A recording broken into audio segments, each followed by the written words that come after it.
Standing in the marble lobby of the Grandview Resort, I watched my father's face twist with disgust as he blocked my path.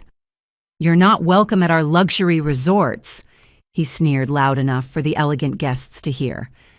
My stepmother Grace smirked beside him, while my younger sister Madison filmed everything on her phone. 10 years since they'd thrown me out, and nothing had changed.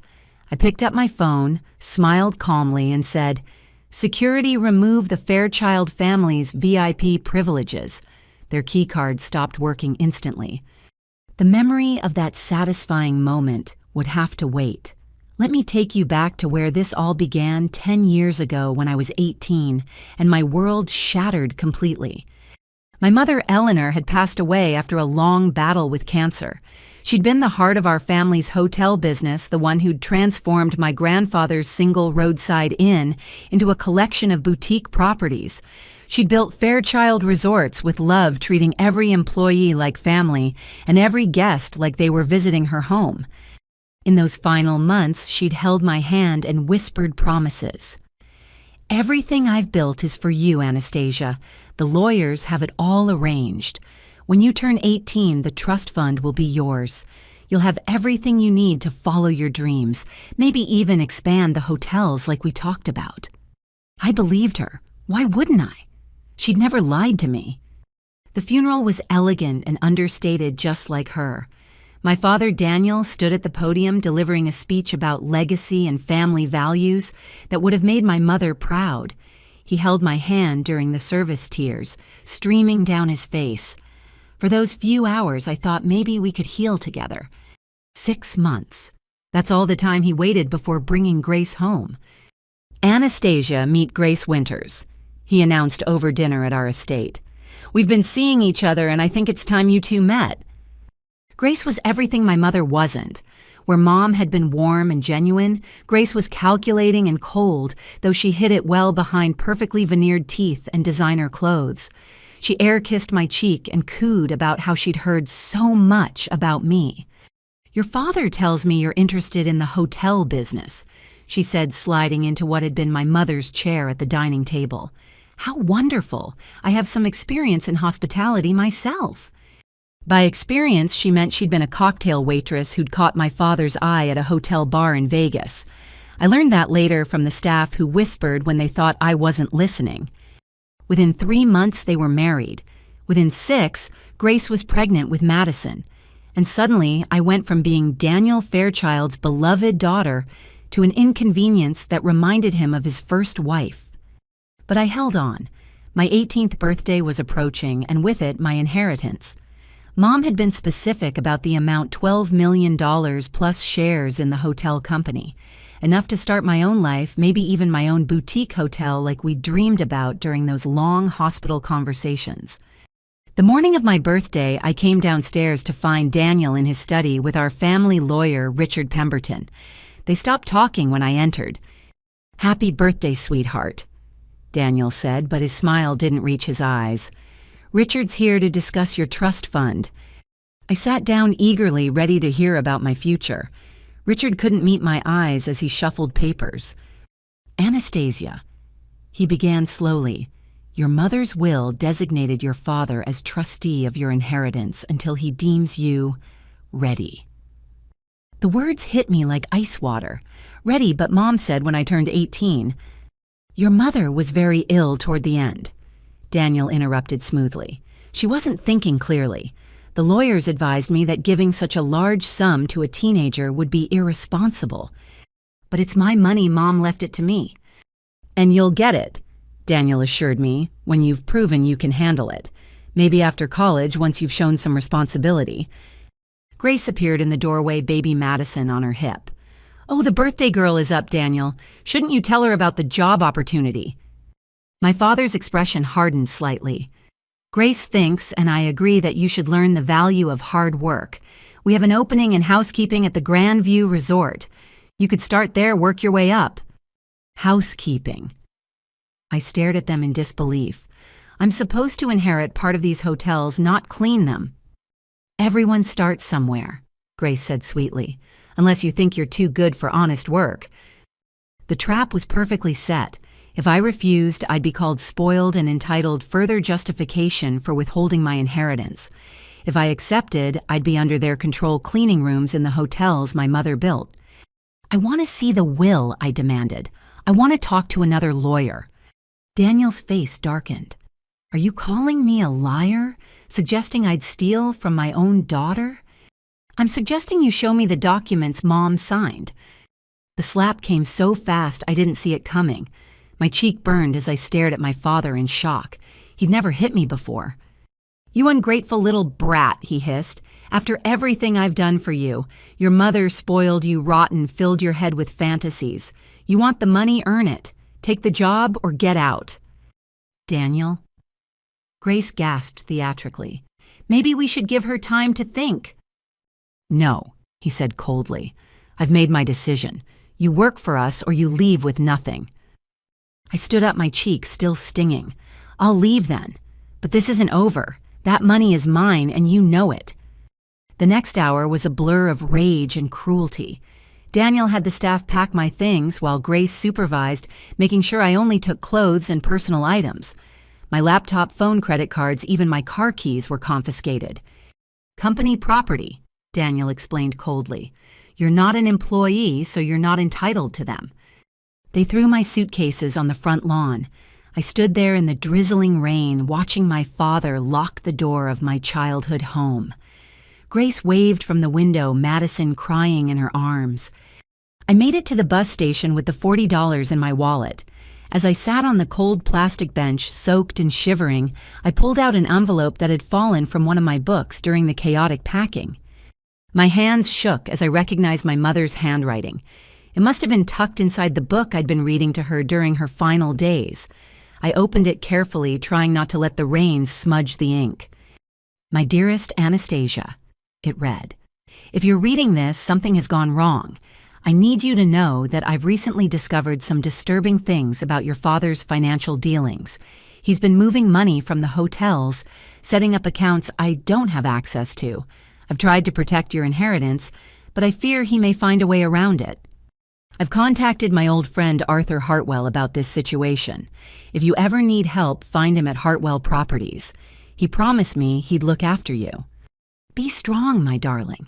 Your father wasn't always like this, but money has a way of revealing who people really are. Don't let him break your spirit. You have your grandmother's strength and my heart. That's worth more than any inheritance. All my love, Mom. I clutched the letter to my chest, rain mixing with my tears. She'd known. She'd tried to warn me, protect me, but she'd run out of time. The cancer had taken her before she could fix what Daniel had broken. That night, I slept in a 24-hour diner nursing a single cup of coffee until the morning shift manager took pity on me and offered me a job washing dishes. It wasn't the Grand View Resort, but it was a start. As I tied on my apron and faced the mountain of dirty plates, I made myself a promise. Daniel thought he'd won, thought he'd broken me, but he'd forgotten that I was Eleanor Fairchild's daughter, and my mother had built an empire from nothing. I could do it too, and when I did, I'd take back everything he'd stolen and more. He just didn't know it yet. Life at the bottom was a harsh teacher, but I was a determined student.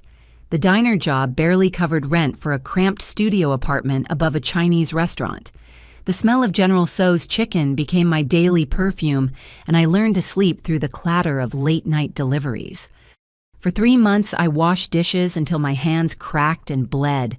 I saved every penny living on leftover food the cook would slip me at the end of shifts. But I wasn't just surviving, I was watching, learning. I studied how the diner operated, memorized customer patterns, noticed inefficiencies in the workflow. When the day manager quit, suddenly, I seized my chance. I can handle the breakfast rush. I told the owner, a tired man named Carl, who spent more time at the racetrack than his business. Give me 1 week. If I increase your morning revenue, you make me permanent. If not, I go back to dishes. He laughed, but he was desperate. Sure, kid, knock yourself out. I reorganized the entire morning system. Prep started earlier. Coffee was always fresh, and I trained the servers to upsell our homemade pastries.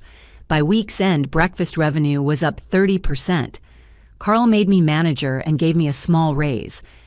It was during one particularly hectic morning that Arthur Hartwell walked into my diner. I recognized him immediately. His picture had been in hospitality magazines for decades. Tall and distinguished with silver hair and kind eyes, he owned one of the most successful hotel chains in the Northeast. He sat at the counter and ordered black coffee and wheat toast. "We're actually known for our blueberry pancakes," I suggested, refilling his cup. "Made fresh this morning." He smiled. "Just the toast, thank you. I'm meeting someone." For an hour, he sat there checking his watch occasionally. Whoever he was meeting never showed. As he prepared to leave, I made a decision that would change everything. "Mr. Hartwell," I said, quietly placing his check on the counter.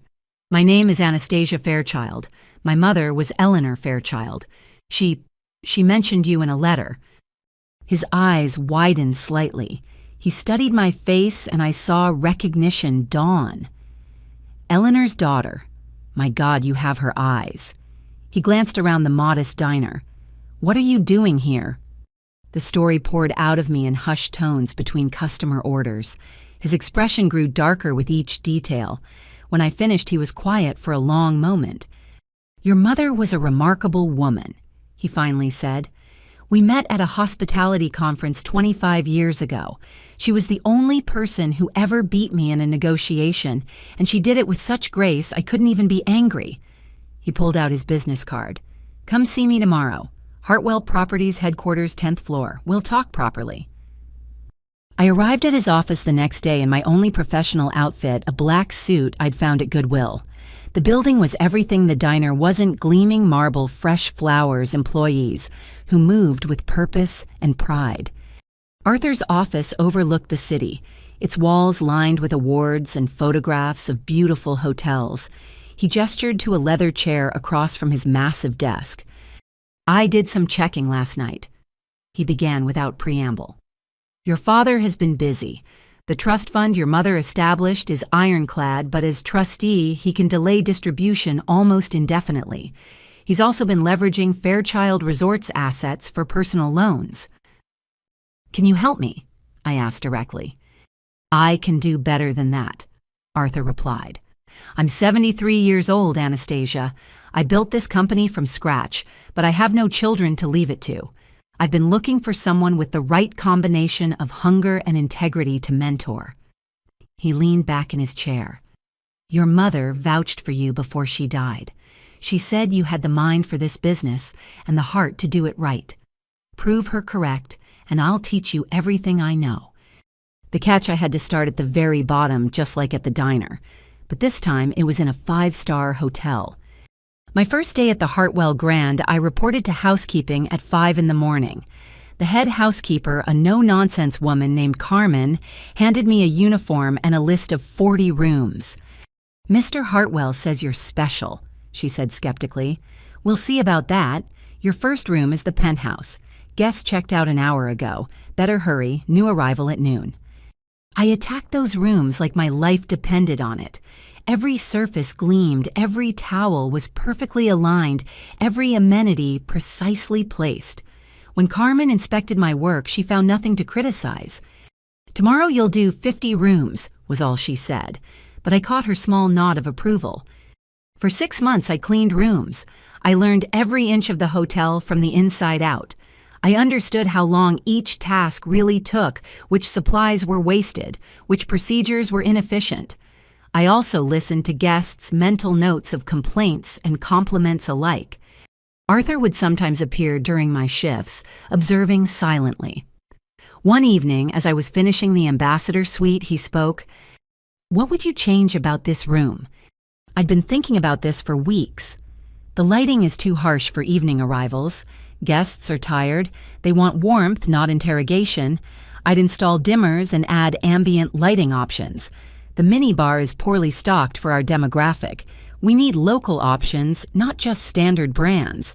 And this," I gestured to the desk, "no outlets within reach. Business travelers need accessible charging. It's 21st century hospitality, not 19th. He nodded slowly. "Write it up. Full proposal, cost analysis, implementation timeline. Have it on my desk Monday."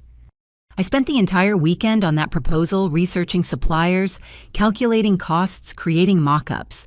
When I submitted it, Arthur read every page while I waited. "Good," he said finally. "Now do the same for the entire floor." That became my pattern. Days cleaning rooms, evenings studying hotel operations, weekends creating improvement proposals. Arthur started inviting me to management meetings, introducing me as his special assistant. I kept quiet, absorbed everything, watched how decisions were made. 1 year became 2, then 3. I moved from housekeeping to front desk, from front desk to reservations, from reservations to event planning. Each position taught me something new, revealed another facet of the business my mother had loved. Daniel never looked for me. I kept tabs on Fairchild Resorts through industry publications and discreet inquiries. The hotels were struggling. Grace's expensive tastes were draining profits, and Madison's failed attempts at social media marketing were becoming an industry joke. But my father's pride kept him from admitting any problems. It was during my 4th year at Hartwell Properties that Arthur called me into his office with an unusual expression. "Sit down, Anastasia. We need to have a serious conversation." My heart dropped. Had I done something wrong? Was he disappointed in my progress? "I'm dying," he said simply. "Pancreatic cancer. The doctors give me 6 months, maybe 8 if I'm lucky." The words hit me like a physical blow. I'd lost my mother to cancer. I couldn't lose Arthur, too. He'd become more than a mentor. He was the father figure Daniel should have been. "We have work to do before I go," he continued briskly, not allowing me to wallow. "First, your inheritance. I've had my lawyers working on it for 2 years. Your father made one crucial mistake in how he structured the trust. We can't force him to release it, but we can sue for an accounting of how he's managing it." He pushed a folder across the desk. Inside were bank records, transaction histories, a clear trail of financial misconduct. "Your father has been using your trust fund as collateral for personal loans. He's been paying himself a management fee of $200,000 annually. It's all legal, technically, but it's unethical enough to bring before a judge. My lawyers are ready to file whenever you are." I stared at the evidence of my father's betrayal documented in black and white. "Do it," I said quietly. "File the lawsuit." "There's more," Arthur continued. "I've been keeping records of every transaction Daniel made while claiming to manage the family hotels. He's been embezzling Anastasia, skimming from vendor payments, inflating renovation costs, even stealing from employee benefit funds. I have enough evidence to destroy him when you're ready." "Why would you do all this for me?" I asked, overwhelmed by his thoroughness. Arthur smiled sadly. "Your mother saved my life once. Did she ever tell you 25 years ago I was drinking myself to death after my wife died? Eleanor found me passed out in a hotel bar after a conference. Instead of letting me become another industry gossip story, she got me help, stayed with me through the DTs, drove me to AA meetings, called me every day for a year to make sure I was staying sober." He pointed to a photo on his desk I'd seen 100 times him with a beautiful woman at a hotel opening. "That's my second wife, Margaret. I met her at an AA meeting Eleanor dragged me to. We had 15 wonderful years before she passed. I owe those years to your mother." His eyes met mine. "So you see, helping you isn't charity. It's a debt I can finally repay." The lawsuit was filed quietly without media attention. Daniel was forced to provide a full accounting of the trust. The judge was not impressed by his management tactics. While we couldn't force immediate release of the funds, the court ordered all loans against the trust to be repaid immediately, and Daniel was removed as trustee. The money would be mine on my 25th birthday, just 2 years away. But I wasn't content to wait. Fairchild Resorts was bleeding money, and I saw opportunity in its weakness. "I want to buy them out," I told Arthur one evening as we reviewed quarterly reports. "When I get my inheritance, I want to acquire Fairchild Resorts." Arthur studied me carefully. "Revenge is expensive, Anastasia." "It's not revenge," I insisted. "Those hotels were my mother's legacy. Daniel is destroying them. Grace treats the staff like servants, not team members. Madison uses the properties as Instagram backdrops while occupancy rates plummet. They're killing everything Mom built. And you think you can save it? I know I can. You taught me how. Arthur was quiet for a long moment. Then he smiled the kind of smile that meant a lesson was coming. Then we'd better make sure you're ready. Consider your real education officially beginning now. What followed were the most intense months of my life. Arthur opened his entire playbook to me: negotiation tactics, financial structuring, hostile takeover strategies. He introduced me to his network of lawyers, bankers, and power brokers. We studied every successful hotel acquisition of the last decade, dissecting what worked and what didn't. Meanwhile, I watched from afar as Fairchild Resorts continued to spiral. Daniel's response to declining revenue was to cut costs, which meant reducing staff and service quality. Grace's solution was to raise prices, driving away loyal customers. Madison created a reality show pitch about hotel heiress life that no network would touch. Arthur's health declined as my knowledge expanded. He taught from his hospital bed, oxygen tubes in his nose, but his mind still sharp. 2 weeks before he died, he called me close. "There's one last thing," he whispered. "I'm leaving you something in my will. Not money, you'll have your own soon enough. But Hartwell Properties needs leadership that understands its values. The board has already approved. When I'm gone, you'll be offered a position as Executive Vice President of Operations. You'll be the youngest in company history." "Arthur, I can't accept—" "You can and you will," he interrupted firmly. "Not because of sentiment, but because you've earned it. Every department head has submitted glowing reviews of your proposals. You've increased efficiency in every position you've held. The board would be fools not to promote you." He passed away peacefully on a Tuesday morning. I was holding his hand, telling him about my latest idea for the hotel restaurants. He smiled, squeezed my fingers once, and was gone. The funeral was attended by hundreds in the hospitality industry. I stood with Margaret's relatives, the closest thing to family he'd had. After the service, the board chairman approached me. "Ms. Fairchild, when you're ready, we'd like to discuss your future with Hartwell Properties." I was ready. I'd been preparing for this moment for years. What I didn't know was that my father was about to hand me the perfect opportunity to reclaim everything he'd stolen. The chess pieces were all in position. I just needed to make my opening move. My 25th birthday arrived with no fanfare, just a notification from the bank that $12 million had been deposited into my account. After 7 years of working for every penny, the number seemed surreal. But I didn't celebrate. This wasn't a windfall. It was ammunition. As Executive Vice President of Operations at Hartwell Properties, I had access to industry data that painted a clear picture. Fairchild Resorts was hemorrhaging money. Their occupancy rates had dropped 40% in 3 years. Staff turnover was at an all-time high. Guest satisfaction scores put them in the bottom quartile of luxury properties.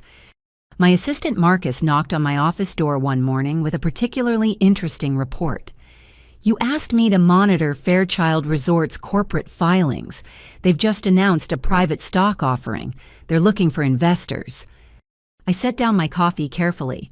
"How many shares?" 30% of the company. They're desperate, Anastasia.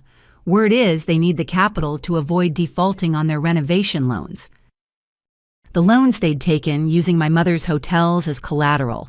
The renovations that existed mostly on paper while Grace funneled the money into her personal accounts. I'd been tracking it all, building my case. "Set up a meeting with our investment team," I told Marcus. "Use the Sheffield Holdings name." Sheffield Holdings was the company I'd created to manage my inheritance named after my maternal grandmother. And Marcus, keep this absolutely confidential. The beauty of my plan was its simplicity. Fairchild Resorts needed money desperately, and they couldn't afford to be choosy about where it came from. Through Sheffield Holdings and a network of shell companies my lawyers had established, I began buying shares. Not all at once, that would raise suspicions. Small purchases here and there, always just under the reporting thresholds. Within 2 months, I controlled 15% of Fairchild Resorts. Daniel hadn't noticed. He was too busy trying to keep creditors at bay. Grace was occupied with her latest vanity project, a spa renovation that existed mainly in her imagination. Madison was in Cabo charging the trip to the company while posting about scouting new locations.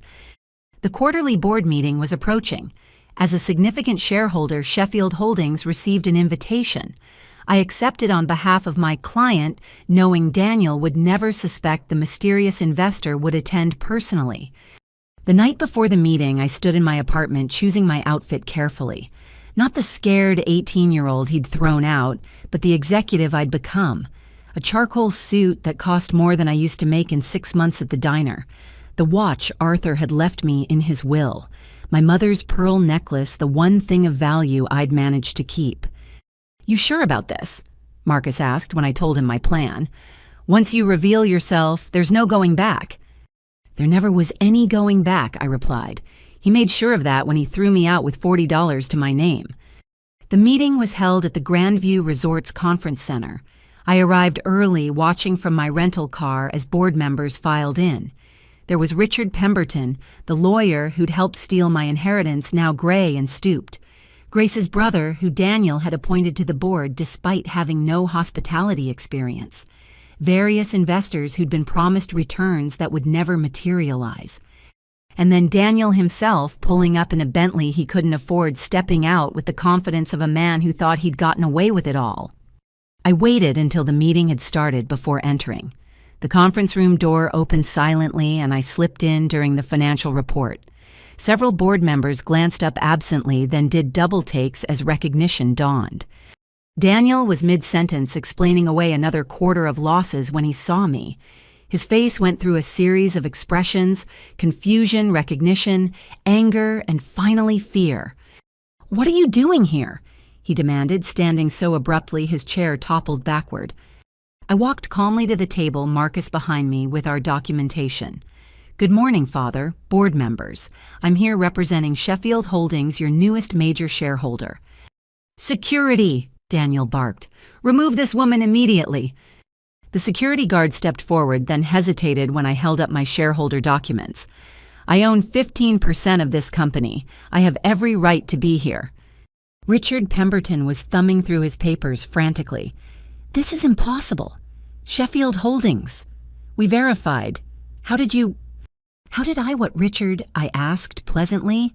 "How did I recover from being thrown out of my home with nothing? How did I build a career while you were helping my father steal my inheritance?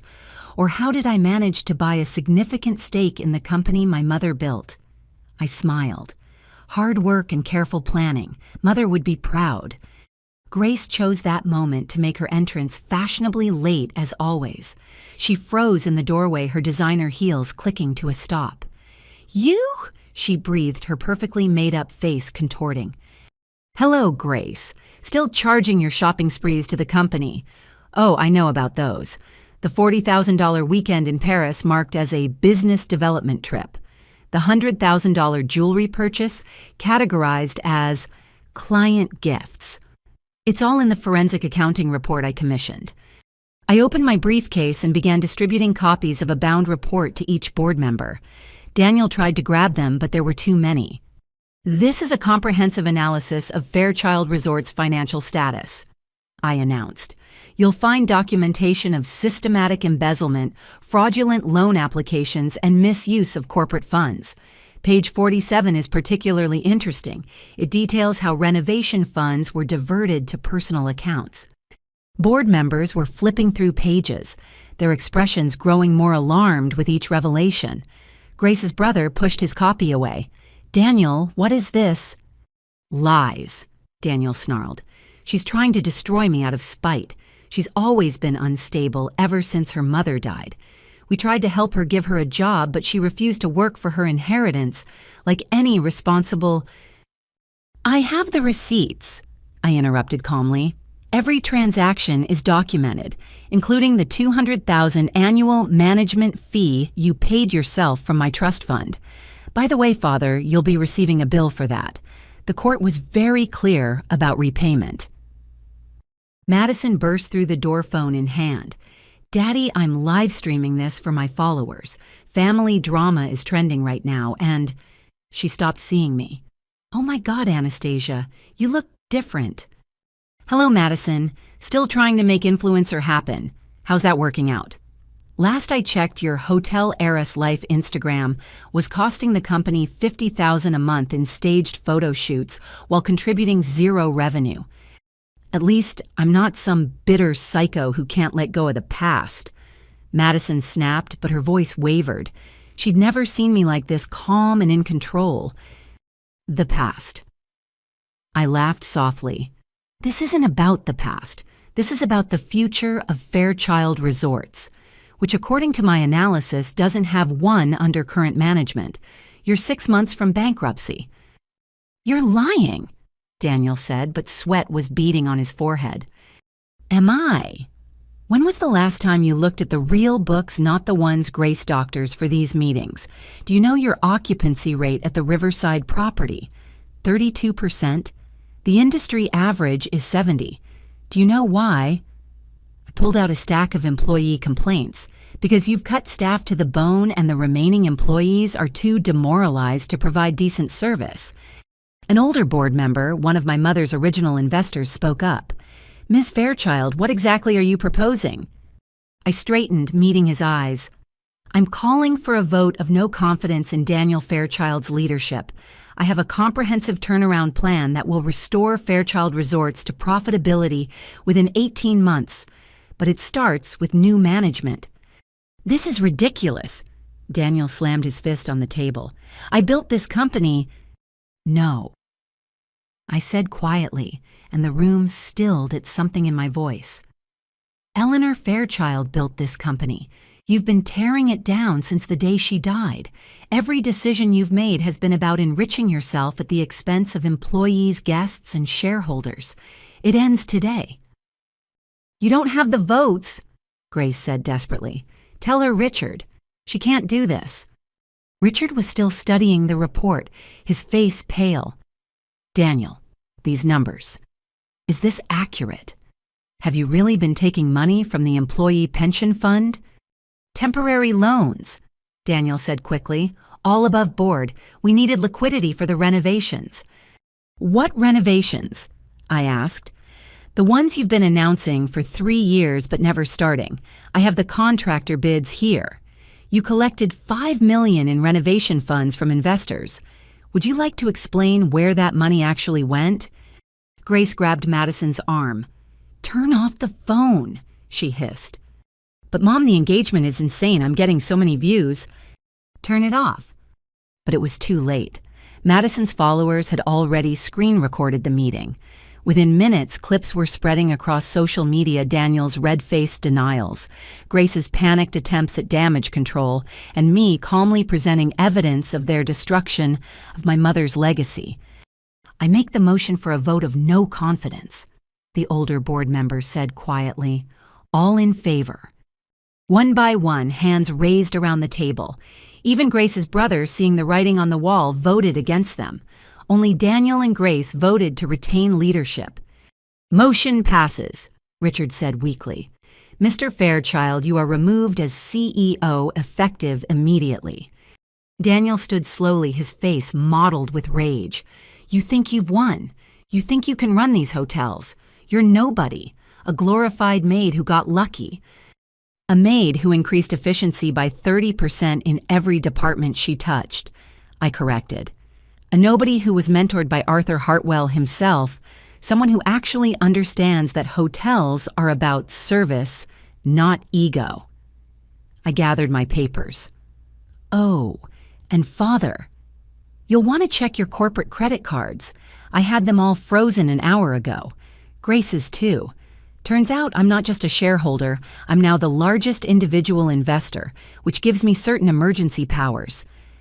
You can't do this, Grace shrieked. These are our hotels, our life.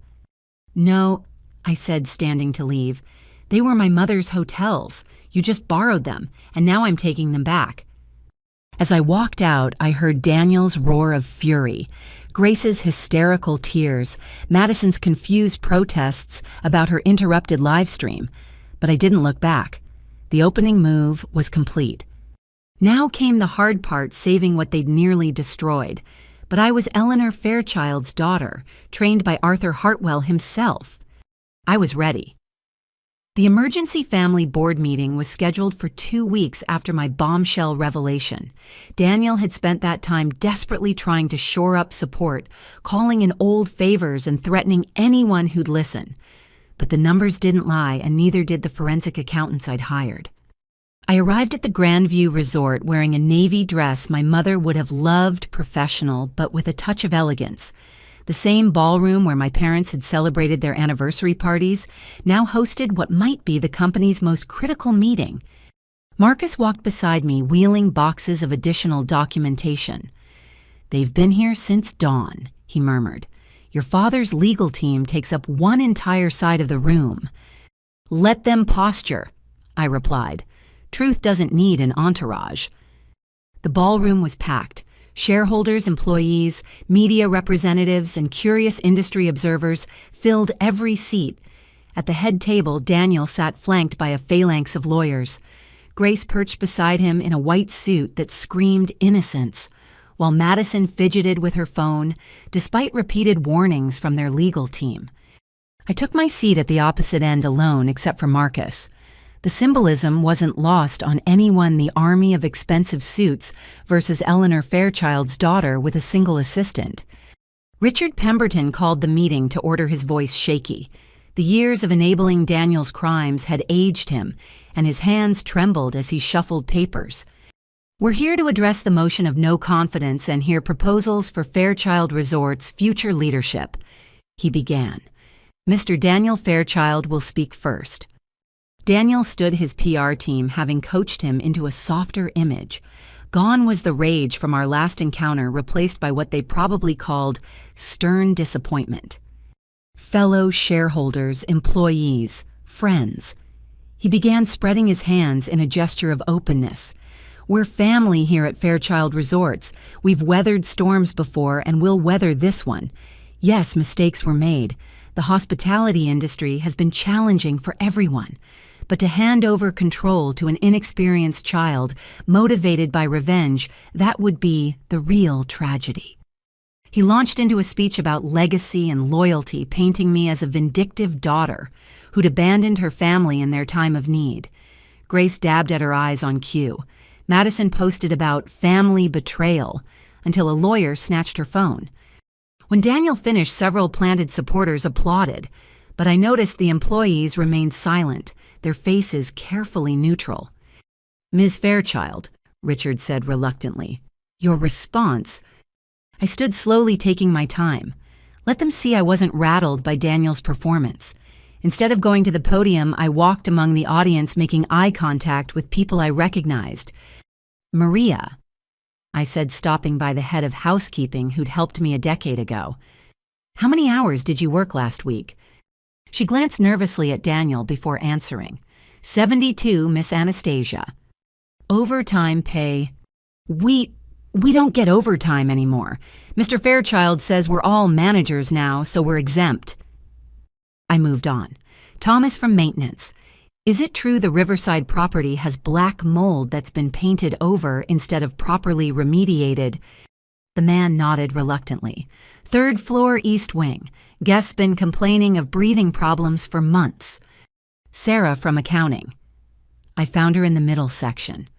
"When was the last time the employee pension fund was fully funded?" 2018, she whispered. "The year Mrs. Eleanor passed." I returned to the front, letting the silence build. "My father talks about family. Let's discuss what that means at Fairchild Resorts under his leadership. 70-hour weeks without overtime.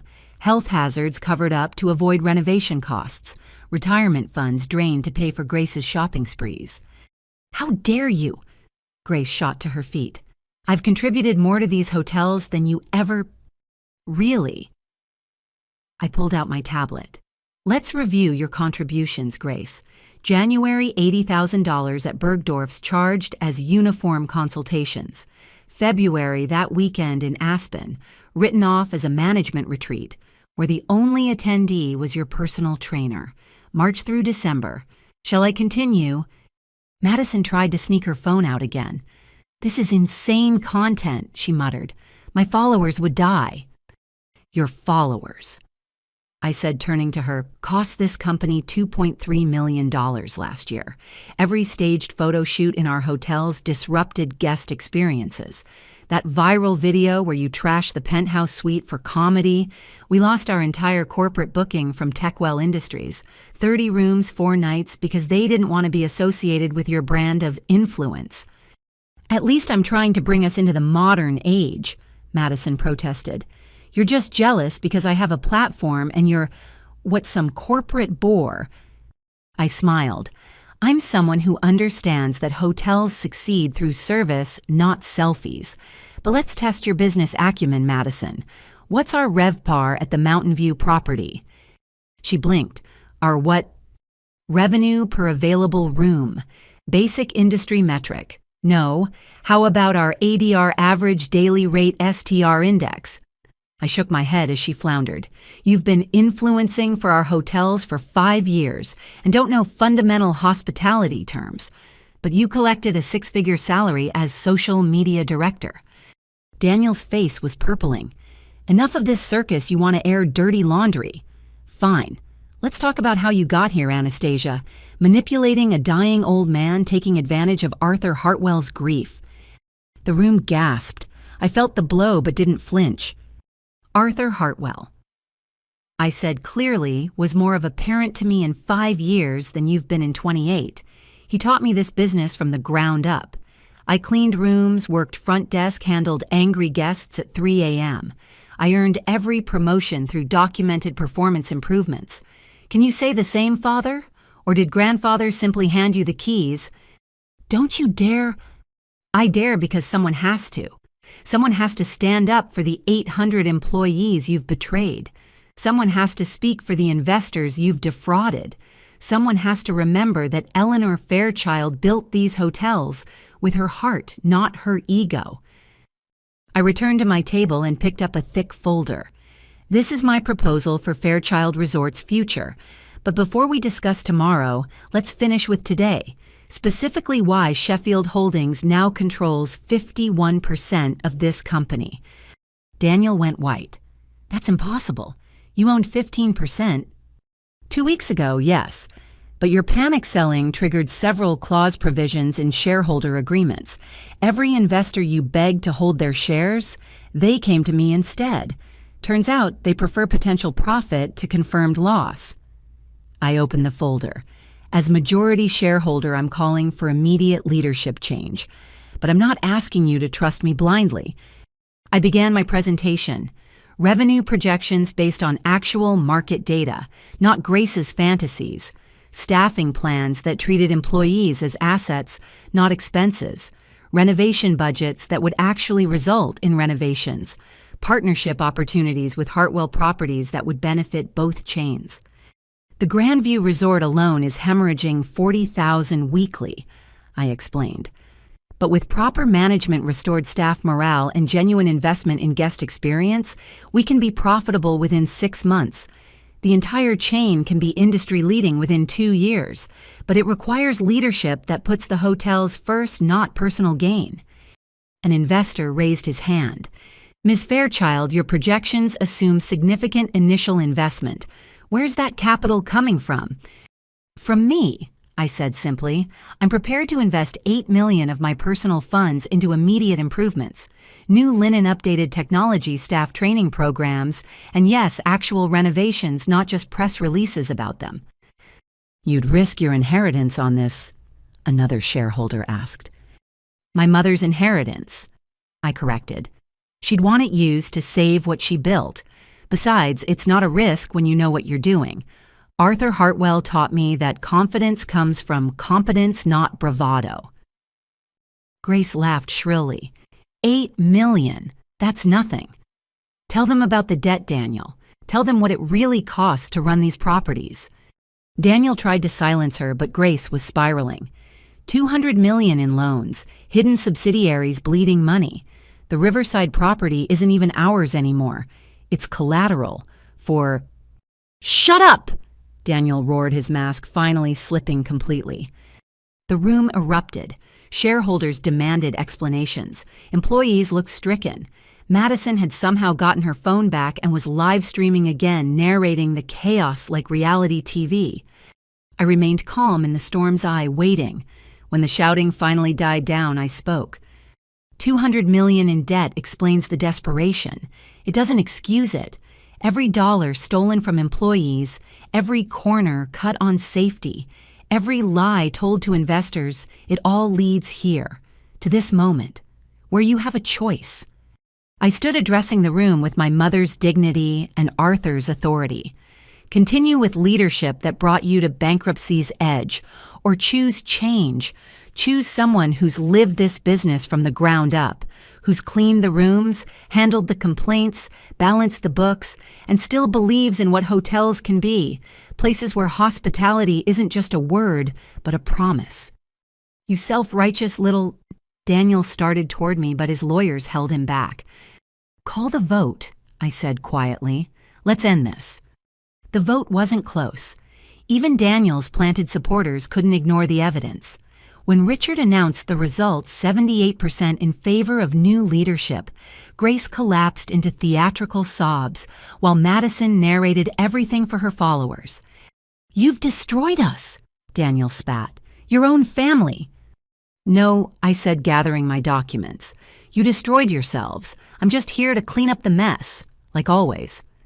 As security escorted them out, their corporate access revoked immediately, Maria approached me tentatively. "Miss Anastasia, does this mean, will things really change?" I took her weathered hands in mine.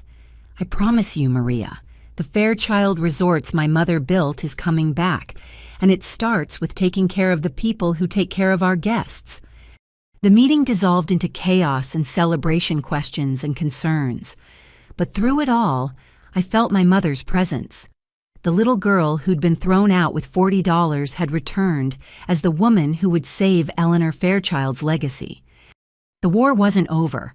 Daniel wouldn't go quietly, and the debt Grace had revealed was worse than my projections. But I'd won the crucial battle. Fairchild Resorts was mine to save or lose. I intended to save it. Every last property, every loyal employee, every standard of excellence my mother had established. Daniel thought he'd broken me when he threw me out. He'd only forged me into someone stronger.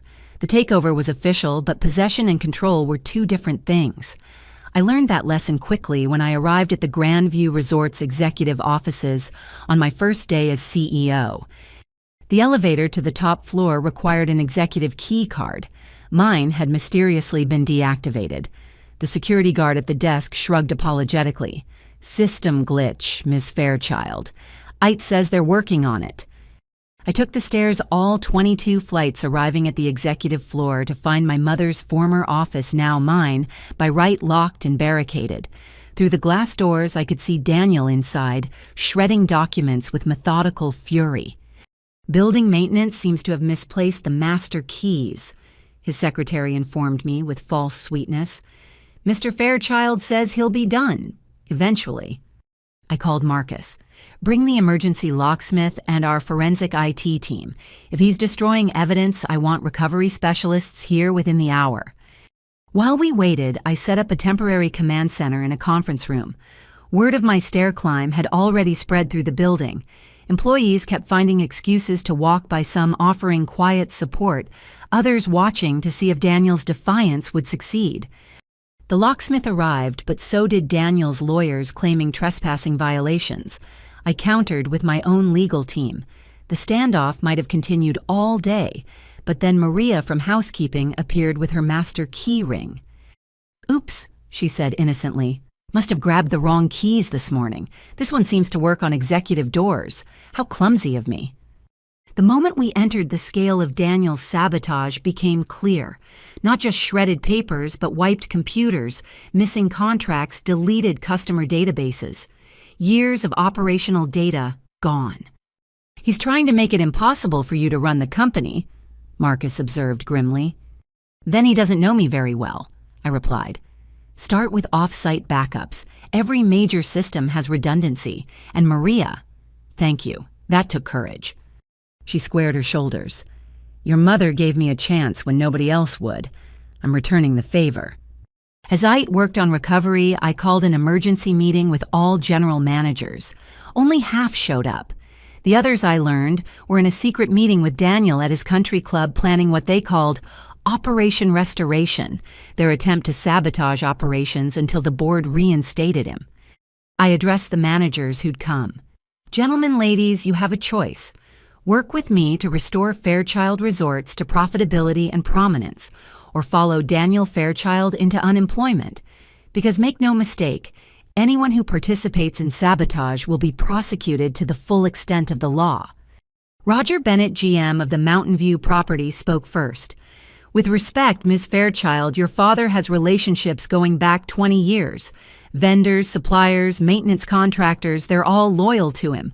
Without their cooperation, you think vendors are loyal to a man who pays invoices 6 months late? I pulled out my phone. Let me show you something. These are messages from our top 5 suppliers sent to me this morning. They're thrilled someone who actually understands cash flow is in charge. Prompt payment trumps golf course promises every time. But Daniel's sabotage went deeper than vendor relationships. Over the next week, a pattern emerged: mysterious maintenance failures, reservation system, glitches that lost booking staff calling in sick en masse at properties managed by his loyalists. The Riverside property was hit hardest. Their GM, Paul Morrison, was Daniel's drinking buddy and most devoted conspirator. On Friday night, their entire restaurant staff failed to show for a wedding reception of 300 guests. I got the call at 10 p.m. Within 20 minutes, I was in my car with a hastily assembled team from other properties. We cooked, served, and saved that wedding. I spent half the night in the kitchen plating entrees in my designer suit, and the other half apologizing personally to guests. The bride's father pulled me aside near midnight. I've been coming to Fairchild Properties for 30 years. This is the first time I've seen a CEO in the kitchen. Your mother would be proud. She also would have had the foresight to prevent this mess, I admitted. Maybe, but she definitely would have handled it just like you did. Eleanor never let ego get in the way of service. By morning, the story had spread. Not just among employees, but to guests, vendors, and social media. Madison, in a spectacular miscalculation, posted videos mocking me for playing waitress, not realizing she was actually highlighting the difference between our leadership styles. Grace's sabotage was subtler but equally damaging. She'd cultivated relationships with wealthy guests over the years, positioning herself as the gracious hostess of Fairchild Resorts. Now she was calling them personally, warning them about dangerous changes and declining standards under new management. I discovered her campaign when Mrs. Wellington, a longtime guest whose family had been coming to our properties for generations, called me directly. Your stepmother says you're planning to turn the Grandview into some sort of hostel for backpackers, she said archly, that you have no respect for tradition or our privacy needs. Mrs. Wellington, have you ever known me to lie to you, even when I was 7 and accidentally broke your Ming vase in the lobby? She chuckled despite herself. You insisted on paying for it from your allowance. Took you 3 years of birthday money. I'm still that same person. What I'm planning isn't destruction of tradition, but restoration of standards. Would you give me a chance to show you, come for your usual stay next month? If you're not satisfied, I'll refund everything and personally find you accommodation at our competitor. Well, Grace was quite insistent. Grace has also been charging personal purchases to your corporate account for 5 years. I have the receipts. Shall I send them to your accounting department, or would you prefer to handle it quietly? There was a long pause. I'll see you next month, dear, and perhaps it's time we reviewed all our corporate charges. One by one, I countered their moves. When Paul Morrison tried to claim equipment failures at Riverside, I brought in independent inspectors who found evidence of intentional damage. When Daniel's loyalists spread rumors about mass layoffs, I held town halls at every property laying out clear plans that actually increased staffing in key areas. The breakthrough came from an unexpected source: Madison's live streaming addiction. She'd been documenting everything for her followers, thinking she was creating content about corporate drama. What she actually captured was Daniel instructing managers to delete reservation data, Grace bribing a health inspector to find violations, and most damningly, both of them discussing how to frame me for embezzlement. "The money's already missing," Daniel said clearly on camera. "We just need to make it look like she took it." Madison had posted it all before their lawyers could stop her. Within hours, it had been screen-recorded, shared, and reached not just social media, but law enforcement. Detective Patricia Morse from the Financial Crimes Unit arrived at my office the next morning. "Ms. Fairchild, we've been monitoring Fairchild Resort's financial irregularities for some time. This video evidence combined with what you've already provided gives us enough for criminal conspiracy charges." "I don't want to destroy them," I said carefully. "Just stop them from destroying everything my mother built." "Sometimes those are the same thing," Detective Morse replied. "Your father has been stealing from this company for years. Your stepmother has been his eager accomplice. Your sister, well, she's more witness than perpetrator. But this sabotage campaign, that's fresh criminal activity. They're not just fighting corporate battles anymore. They're breaking federal laws." I made one last attempt at resolution, calling Daniel directly. He answered on the 10th ring.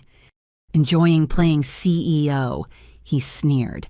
"It won't last. I've built relationships you can't imagine. By next month, you'll be under federal investigation." I interrupted. "This isn't corporate warfare anymore, Father. You're committing crimes, real crimes with real consequences. Stop now. Accept the buyout I'm offering for your remaining shares and retire quietly, or continue this path and lose everything. You think you've won because you have a title, because some employees feel sorry for you. I'll burn it all down before I let you have it. Then you'll burn alone. I'm done trying to save you from yourself." That night, the Riverside property suffered a suspicious fire in its kitchen. No one was hurt, but the damage was extensive. Security footage showed Paul Morrison leaving the building 20 minutes before the fire started carrying containers that looked suspiciously like accelerants. The next morning, I stood in the burned kitchen with my leadership team insurance investigators and what seemed like half the local media. The safe path would be to point fingers, name names, declare war. Instead, I picked up a charred pan and spoke from my heart. This kitchen fed thousands of families. It launched careers, celebrated milestones, created memories. Someone thought destroying it would destroy us. They're wrong. Fairchild Resorts has survived worse than fire. We'll rebuild this kitchen better than before, and we'll do it with the same spirit my mother showed, turning setbacks into comebacks. I looked directly at the cameras. To those hoping we'll fail, watch us rise instead. To those who've stood by us, thank you. Your faith will be rewarded. And to our guests wondering if they can trust us, come see for yourself. Our doors are open, our standards are high, and our commitment is absolute. Marcus showed me the social media response that evening. The sabotage that was meant to portray weakness had instead revealed strength. Employees from across our properties were volunteering to help rebuild.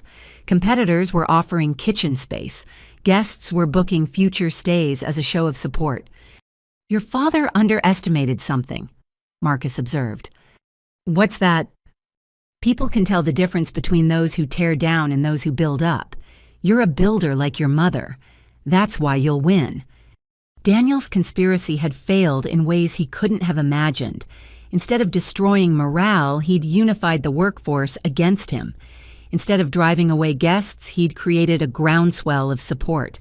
Most importantly, he'd provided enough evidence of criminal conduct to ensure he'd never threaten the company again. The war wasn't over, but the tide had turned. Every act of sabotage had become evidence. Every attempt to destroy had strengthened my position. But the real victory was smaller and larger than corporate control. It was Maria having the courage to provide her key. It was employees choosing to rebuild rather than retreat. It was proving that Eleanor Fairchild's values weren't just memory, but living principles that could survive any attack. Daniel thought he was fighting for hotels. He didn't understand we were fighting for something bigger, the soul of what my mother had built, and that was something no amount of sabotage could destroy. The weeks following the sabotage attempts were a revelation in themselves. As I visited each property to assess damage and plan recovery, employees who'd been silent for years began to speak. It started at the Mountain View property during what was supposed to be a routine inspection. I was reviewing maintenance logs when Elaine from Human Resources knocked on the temporary office door. "Ms. Fairchild, there's something you need to know about the pension funds." I set down the reports. Elaine had worked for Fairchild Resorts for 15 years, hired originally by my mother. Her hands shook as she placed a thick folder on my desk. "I've been keeping records," she said quietly. "Mr. Fairchild, your father told me to stop sending pension contributions 3 years ago, said it was temporary for cash flow, but they never resumed." 3 years. I opened the folder, scanning documents that showed systematic diversion of employee retirement funds. That's millions of dollars. $4.7 million to be exact. He made me falsify the reports to make it look like contributions were being made. I should have refused, but he threatened my job, and I have 2 kids in college. "You're not losing your job, Elaine. You're helping me save 800 others. Is there more?" There was. Over the next hour, she detailed a pattern of financial abuse that went beyond what I'd discovered. Employees forced to work unpaid overtime, tips skimmed from restaurant staff, bonuses promised but never paid with the funds redirected to Grace's personal accounts. "We thought about going to the labor board," Elaine admitted, "but your father had connections everywhere. He'd have destroyed us." "Not anymore," I assured her. "Document everything. We're going to make this right." At the Grandview, housekeeping supervisor Carmen Martinez was waiting in my mother's, now my office, when I arrived. She'd brought 2 younger employees with her. "Tell her," Carmen urged them. "She needs to know." The women exchanged nervous glances before one spoke. "Mr. Fairchild, he had a system. If we complained about anything safety issues, missing wages, broken equipment, he'd cut our hours until we couldn't pay rent. Then he'd offer us private loans from his personal fund. With 20% interest," the other added. "Half the housekeeping staff owes him money. He owns us." I felt sick. How long has this been going on? 5 years, maybe more. He targets single mothers mostly, people who can't afford to quit. Carmen pulled out a notebook. "I've been tracking it. 32 employees currently in debt to him.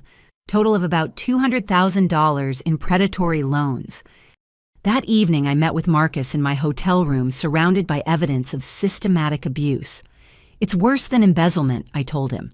"He turned Fairchild Resorts into his personal fiefdom. Mom would be devastated." "What do you want to do?" "First, we forgive every employee debt immediately. Company funds will cover it. Call it a employee relations overhead. Second, we backpay every hour of overtime, every skim tip, every stolen bonus, with interest."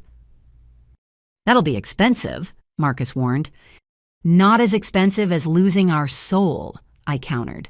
"What good is saving the company if we don't save the people who make it work?" The revelations continued at each property. At Riverside, I discovered Daniel had been covering up sexual harassment complaints against Paul Morrison. At Lakeside, maintenance staff showed me how they'd been forced to use substandard materials for repairs, while Daniel pocketed the difference. At Valley Gardens, the chef revealed Grace had been selling their food inventory to her friends' restaurants and pocketing the cash. But the most damaging revelation came from Tom Bradley, former head of security at Grandview. He'd retired early, but when he heard about the leadership change, he drove 3 hours to see me. "I've been carrying this guilt for 7 years, he said, placing a flash drive on my desk. "The night your mother died, there's something you need to know." My hand froze, reaching for the drive. "What about that night?" She called me to her room at 2 a.m., said she needed to update her will immediately, that she'd discovered something about your father. I helped her contact a lawyer, witness the new documents. She was going to file for divorce Ms. Fairchild.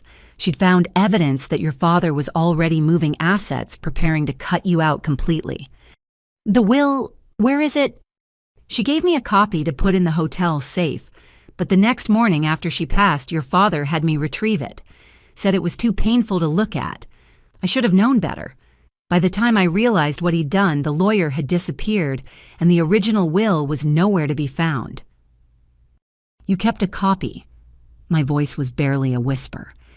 Digital scan on that drive. I knew someday you'd come back. Your mother, she wanted you to have everything. The hotels, the money, all of it. She knew what your father was becoming. I plugged in the drive with trembling fingers. There it was, my mother's real will dated just hours before her death. Clear instructions that I was to inherit everything immediately with specific provisions preventing Daniel from acting as trustee. She'd known. She'd tried to protect me. There's more, Tom said heavily. The security footage from that night. Your father visiting her room at 4 a.m. 2 hours before she died. He was carrying papers. When he left, he had her medical alert bracelet, the one she was supposed to press if she needed help. The implication hit me like a physical blow. You're saying... I'm not saying anything that can't be proved, but your mother was stable that night. The doctors said she had weeks, maybe months. Then suddenly... He shrugged helplessly. I've lived with this knowledge for 7 years. Maybe it's nothing. Maybe the cancer just took her faster than expected. But you deserve to know. That night, I couldn't sleep. The employees' revelations painted a picture of systematic cruelty, but Tom's information suggested something far darker. I called Detective Morse. I need to discuss some new information about my mother's death and my father's actions that night. We can meet tomorrow. Ms. Fairchild, are you suggesting what I think you're suggesting? I'm suggesting you look at everything. The timeline, the will, changes the security footage. Let the evidence speak for itself. The next morning, I called an all-hands meeting across every property using video conferencing to reach all 800 employees simultaneously. I've spent the last week listening to your stories, I began. Stories of wages, stolen dignity, destroyed dreams, deferred. What was done to you under my father's leadership was wrong. Beyond wrong, it was criminal. I outlined the immediate changes, all predatory loans forgiven, all back wages, paid pension contributions restored with interest. But I went further. Effective, immediately, we're implementing an employee profit-sharing program. You're not just workers, you're partners in our success. We're also establishing an anonymous whistleblower hotline managed by an independent third party. Never again will you suffer in silence. The reaction was immediate. Some cried, others cheered. Many simply looked stunned as if they couldn't believe their nightmare was ending. Maria stood up in the Grandview conference room. Ms. Anastasia, we need to tell you something too. All these years we've been keeping records, not just of what was done to us, but of everything we saw. We have recordings, documents, photos. We knew someday someone would care enough to listen. One by one, employees came forward with evidence they'd hidden.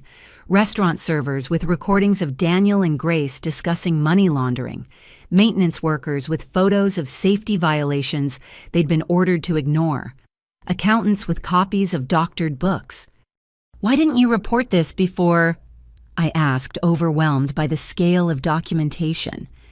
Carmen answered for all of them. Because we were waiting for you. Your mother told us before she died. Take care of each other until Anastasia comes back. She'll make it right. We believed her.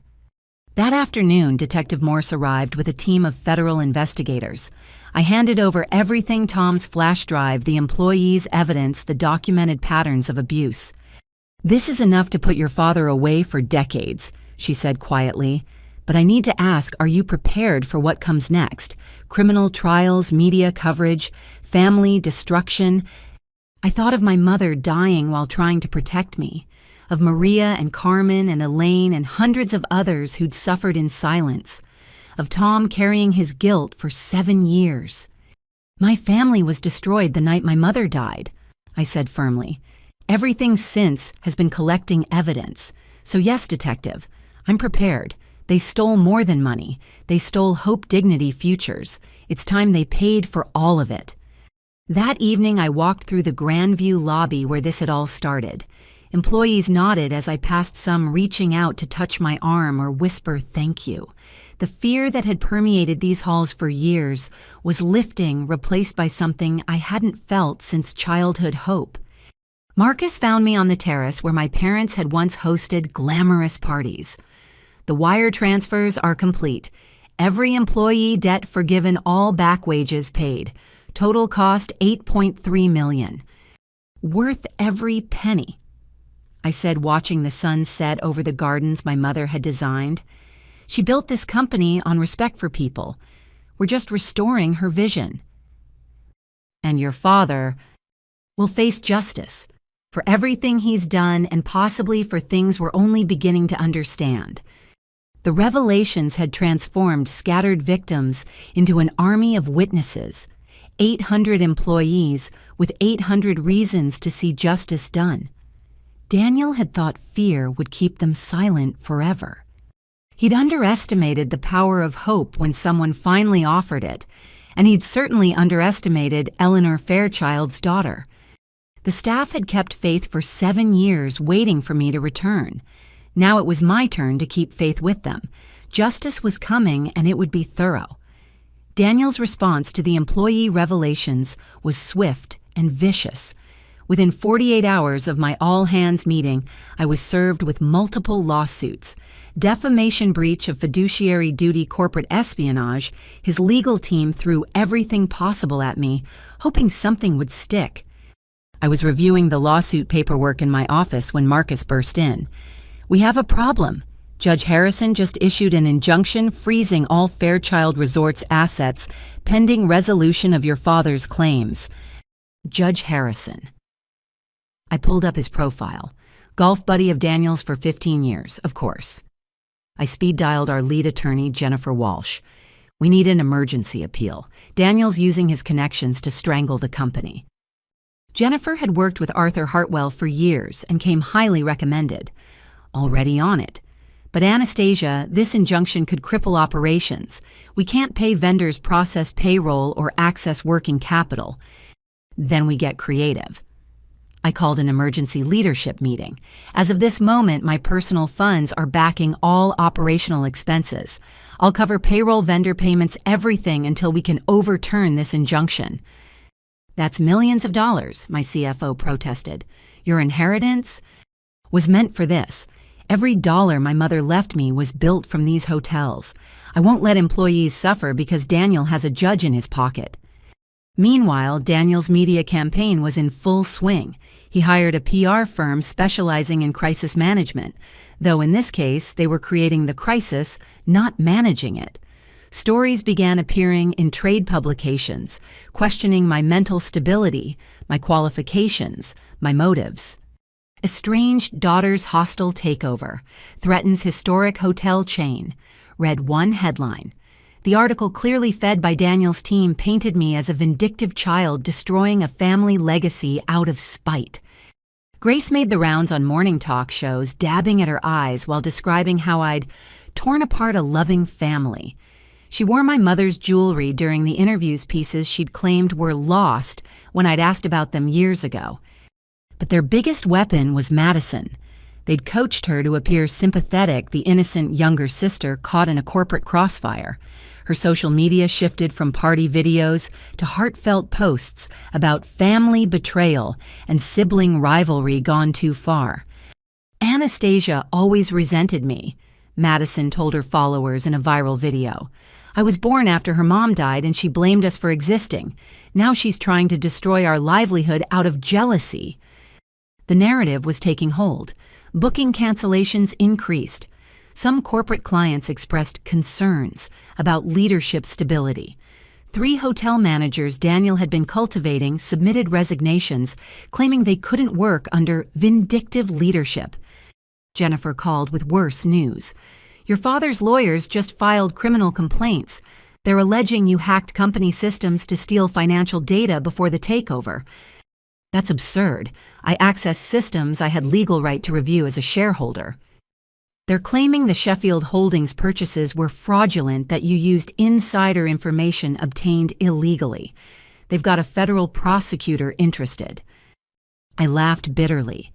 The same prosecutor who vacations at Daniel's golf resort every summer. Different one, Patricia Nielsen.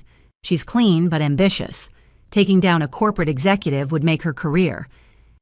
Then we give her a bigger target. I pulled out the evidence binders we'd compiled, set up a meeting. If she wants corporate crime, I'll show her corporate crime, just not the kind Daniel's claiming. The meeting with Prosecutor Nielsen was scheduled for the following Monday. I spent the weekend preparing, but Sunday evening brought an unexpected visitor to my hotel room. Madison stood in the hallway looking smaller and younger without her usual designer armor. "Can we talk privately?" I ditched Dad's security guy. Every instinct screamed trap, but something in her expression made me step aside.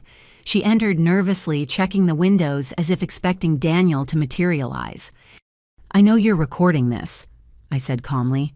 "Whatever setup Daniel planned, I'm not." She pulled out her phone, powered it off completely, even removed the battery. "I need to tell you something, and I need you to believe me. Dad's planning something big for tomorrow, something about the prosecutor meeting." I studied her carefully. "Why would you warn me?" "Because..." She sank into a chair, suddenly looking exhausted. "Because I know what he did to you was wrong. I've always known. But I was 12 when you left, and he made sure I understood what happened to daughters who didn't play along. So why risk it now? The employee meeting, when you forgave all those debts, paid back wages. Dad went ballistic. He was screaming about ungrateful workers, how they deserved what they got. And Mom..." Madison's voice dropped. "Mom said something about how, at least with Aunt Eleanor gone, there was no one left to coddle the staff. The way she said it..." "What did she say exactly?" "That Eleanor was too soft, but at least she had the decency to die before she could ruin everything with her bleeding heart." Madison met my eyes.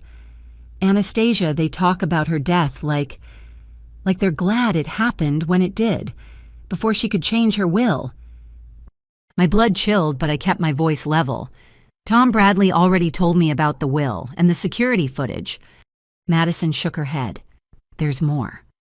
I was snooping in Dad's office last week trying to find dirt for my reality show pitch. I found a safe behind the Monet reproduction. Inside were papers. Insurance documents.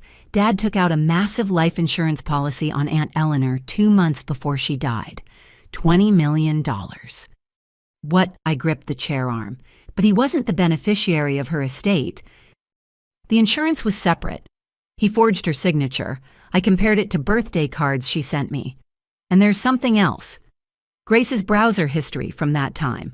She researched morphine overdose symptoms and how long before death is declared natural, the week before Aunt Eleanor died. I forced myself to breathe steadily. "Why are you telling me this?" "Because I'm scared." Tears ran down her face, smearing her makeup. "The way they talk when they think I'm not listening, I think they're planning something for you too. Dad keeps saying you'll be handled before you can do any real damage. And Mom mentioned something about lightning striking twice and how tragic accidents run in families. You need to go to the police. With what, I'm their daughter. They'll say I'm lying. Say I'm making it up for attention like always." She stood abruptly. "I've told you what I know. Tomorrow's prosecutor meeting, don't go. Or at least don't go alone. Don't eat or drink anything they could have touched. And check your car before driving." She moved toward the door, then paused. "I'm sorry. For everything. For not being brave enough to stand up to them. For letting them use me against you. I know it doesn't fix anything, but I'm sorry."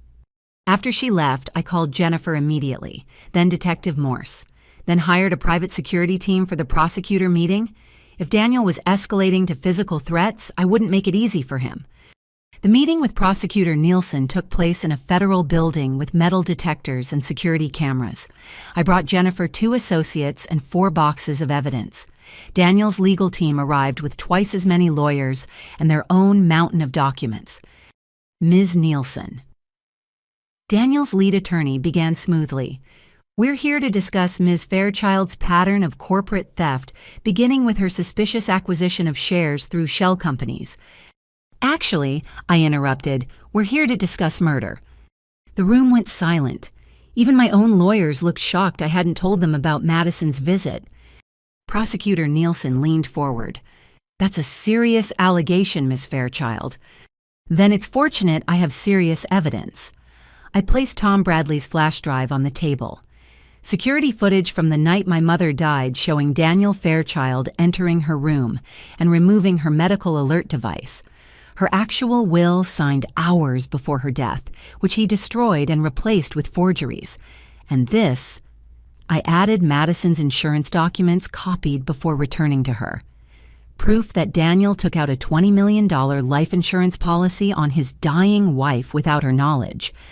Daniel's face cycled through shock, rage, and fear before settling on bluster. This is desperate fabrication. Is it? I pulled out Grace's search history. Your wife researched overdose methods the week before my mother died. You visited her room at 4 a.m. and removed her ability to call for help. She was dead by 6. The insurance paid out within a month. You used that money to start buying judges building the network that let you steal with impunity for 7 years. Prosecutor Nielsen was examining the documents with growing interest. This evidence, where did it come from? Employees who've been documenting crimes for years waiting for someone to listen, a security chief who's carried guilt since that night, and I hesitated, then committed. A family member who's developed a conscience. Daniel slammed his fist on the table. Madison, that ungrateful little, Careful, Jennifer warned. Threatening a witness in front of a federal prosecutor is inadvisable. Mr. Fairchild, Prosecutor Nielsen said coldly, I think we need to redirect this investigation. Ms. Fairchild will need all your evidence and a list of witnesses. There are 800 witnesses to financial crimes, I said, and at least a dozen with direct knowledge of the conspiracy around my mother's death. They're all ready to testify. The meeting devolved into chaos. Daniel's lawyers demanded immunity deals. Prosecutor Nielsen called for additional investigators. Through it all, I sat quietly watching the man who'd stolen everything squirm as justice closed in. As we left the federal building, Jennifer whistled softly. You just dropped a nuclear bomb on your father. No, I corrected. I just stopped covering for his crimes. There's a difference. That evening, news broke that Daniel Fairchild was under federal investigation for financial crimes and potential murder. His carefully constructed narrative crumbled. The PR firm dropped him. His golf club memberships were suspended. Friends who'd supported him suddenly remembered urgent business elsewhere. Grace tried to flee to the Cayman Islands but was stopped at the airport. Madison, in a spectacular display of self-preservation, held a press conference announcing she was entering therapy to deal with family trauma and would be cooperating fully with investigators. You planned this, Marcus said as we watched the news coverage. You knew Madison would crack. You knew the prosecutor meeting would force Daniel's hand. I learned from the best, I admitted. Arthur always said the key to negotiation was making your opponent reveal their weakness. Daniel's weakness was believing his money made him untouchable. Grace's was her greed leaving digital footprints. Madison's was her desperate need for attention and approval. And yours? I thought about it. Probably my determination to save everything my mother built. But unlike them, I'm not ashamed of that weakness. It's what makes me strong. The legal counterattack had backfired spectacularly. Instead of destroying me, Daniel had exposed himself. Instead of silencing witnesses, he'd created an army of them. Instead of maintaining his grip on power, he'd provided prosecutors with everything they needed to destroy him. But the investigation would take time. Trials would drag on. And meanwhile, Fairchild Resort still needed saving. The real work was just beginning, but now I could do it without looking over my shoulder. Daniel had tried to bury me with lawsuits. Instead, he'd dug his own legal grave. And unlike him, I had no intention of gloating. I was too busy building the future my mother had envisioned. The federal investigation changed everything. With Daniel's assets frozen and criminal charges looming, the remaining Fairchild Resorts Board members scrambled to distance themselves from the scandal. My phone rang constantly with nervous investors wanting reassurance that their money was safe.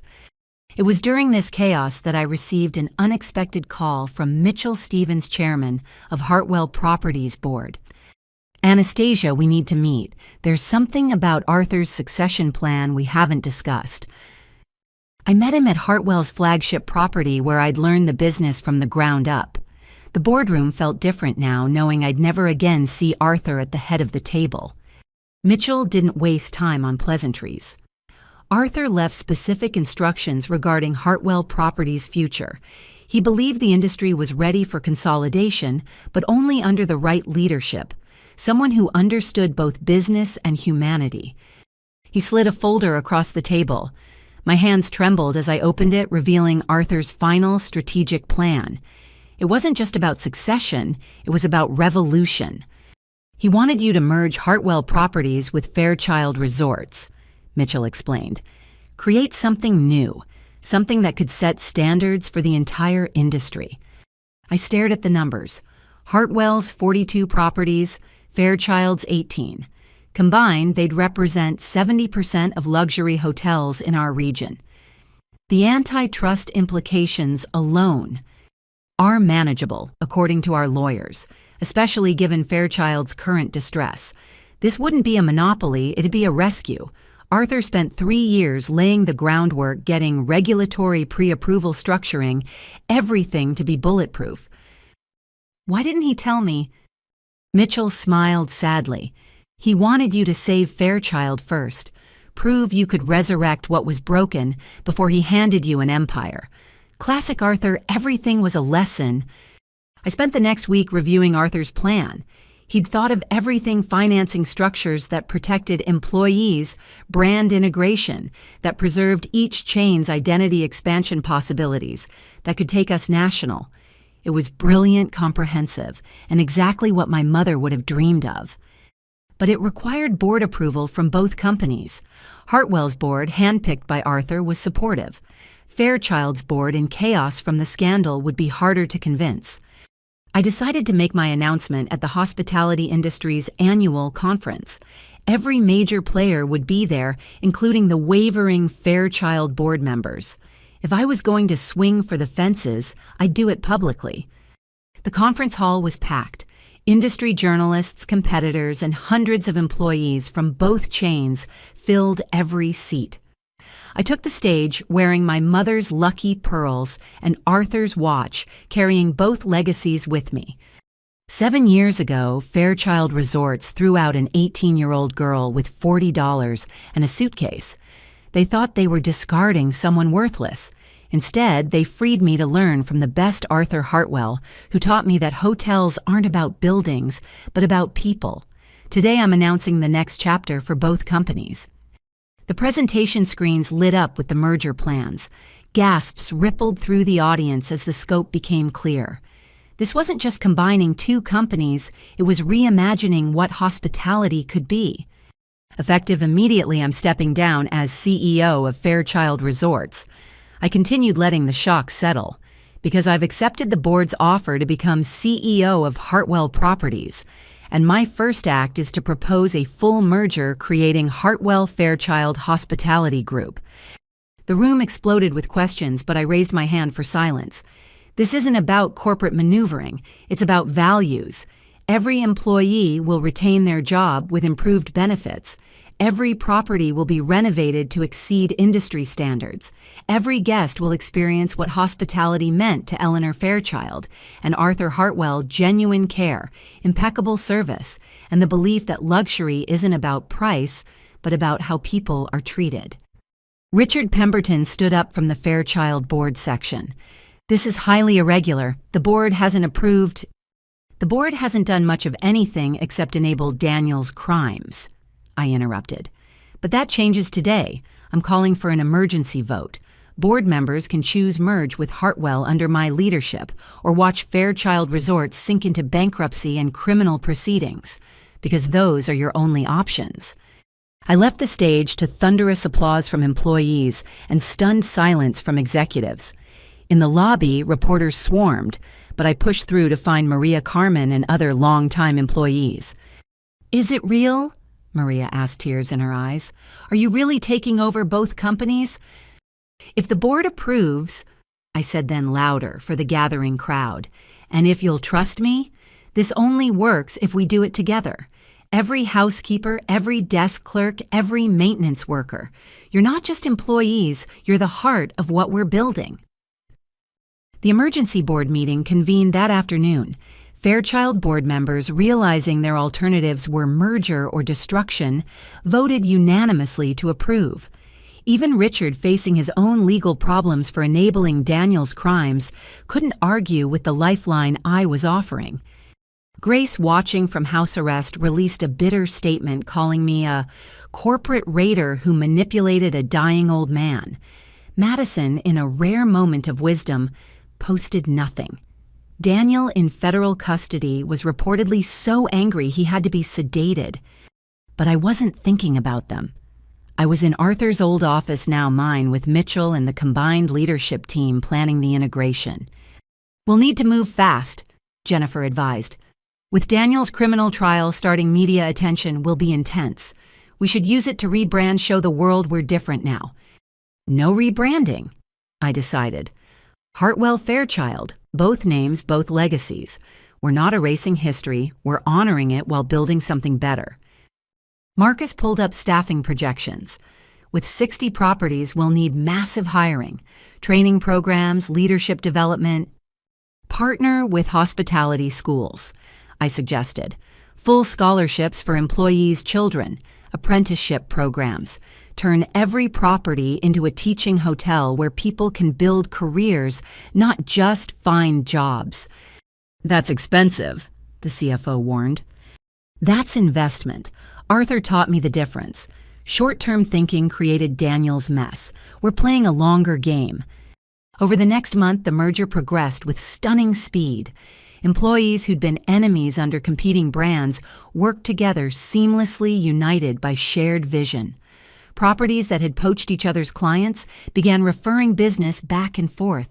The industry watched in amazement as two troubled chains transformed into something unprecedented. But not everyone was happy. Several competitors, alarmed by our sudden dominance, lobbied regulators to block the merger. They claimed we'd create unfair advantages, drive up prices, monopolize the luxury market. I responded by making all our employee contracts public, showing wages 20% above industry average. I published our pricing commitments, guaranteeing fair rates for 5 years. I opened our training programs to competitors' employees, turning what they called monopolistic into what I called leadership. The turning point came when Senator Patricia Chen, chair of the Commerce Committee, visited our properties unannounced. She spent 3 days interviewing employees, reviewing operations, studying our community impact. "I came expecting to find corporate greed," she told me over dinner at the Grand View. "Instead, I found something rare, capitalism with a conscience. Your merger isn't just approved, it's being studied as a model for responsible consolidation."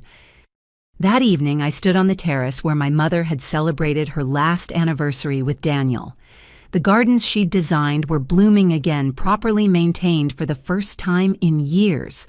The hotel hummed with positive energy, fully booked with guests who'd returned after hearing about the changes. Marcus joined me with champagne. "Arthur would be proud. Eleanor, too. You've done something incredible here." "We've done something incredible," I corrected. "None of this works without every single person who believed in better, who kept faith when they had every reason to give up, who chose building over destroying." "Speaking of destroying," Marcus said carefully, "Daniel's lawyers want to meet. They're offering a deal. He'll confess to financial crimes if you drop the investigation into your mother's death." I sipped the champagne, thinking. The prosecutor had warned me that proving murder after 7 years would be nearly impossible. The insurance fraud was clear, but actual homicide. Without a confession, we might never know the truth. No deal, I decided. He made his choices. Now he lives with the consequences, all of them. Even if it means he might walk on the murder charges, even then, because the real justice isn't just about punishment. It's about what we build from the ashes he created. 60 hotels, 8,000 employees, hundreds of thousands of guests who'll experience what hospitality should be. That's Eleanor Fairchild's legacy. That's Arthur Hartwell's dream. That's our justice. The night stretched before us full of possibility. Tomorrow would bring new challenges, integration complexities, competitive pressures, the ongoing criminal trials. But tonight, I allowed myself a moment of satisfaction. 7 years ago, I'd stood in the rain with nothing but determination and a mother's letter. Now I stood at the helm of an empire built on the values they'd tried to destroy. Daniel thought power came from taking. Grace thought it came from spending. Madison thought it came from attention. But real power came from building something worth protecting, from turning pain into purpose, from proving that business could be both profitable and principled. Arthur had seen it. My mother had dreamed it. And now with 60 properties and 8,000 partners, we were living it. The empire wasn't just revealed. It was reborn. The merger was 3 weeks old when Madison requested a private meeting. She'd been silent since the investigation began, maintaining a low profile that was uncharacteristic for someone who'd lived her life online. Her message was brief: need to talk about the future, alone. I chose neutral ground, a small cafe downtown, not affiliated with either hotel chain. She arrived looking polished but tired, designer clothes, impeccable, but her usual confidence dimmed. For the first time, I saw traces of our shared genetics in her face, Eleanor Fairchild's bone structure beneath Grace's trained artifice. "Thank you for meeting me." She began nervously stirring a coffee she didn't drink. "I know after everything you have no reason to trust me. You warned me about Daniel's plans. That bought you this conversation." She nodded quickly. "I want to make things right, really right. Not just legally, but personally. I've been in therapy, actual therapy, not the PR kind. I'm starting to understand how messed up everything was." "That's good, Madison. I'm glad you're getting help." "I want more than help." She leaned forward earnestly. "I want to contribute, to be part of what you're building.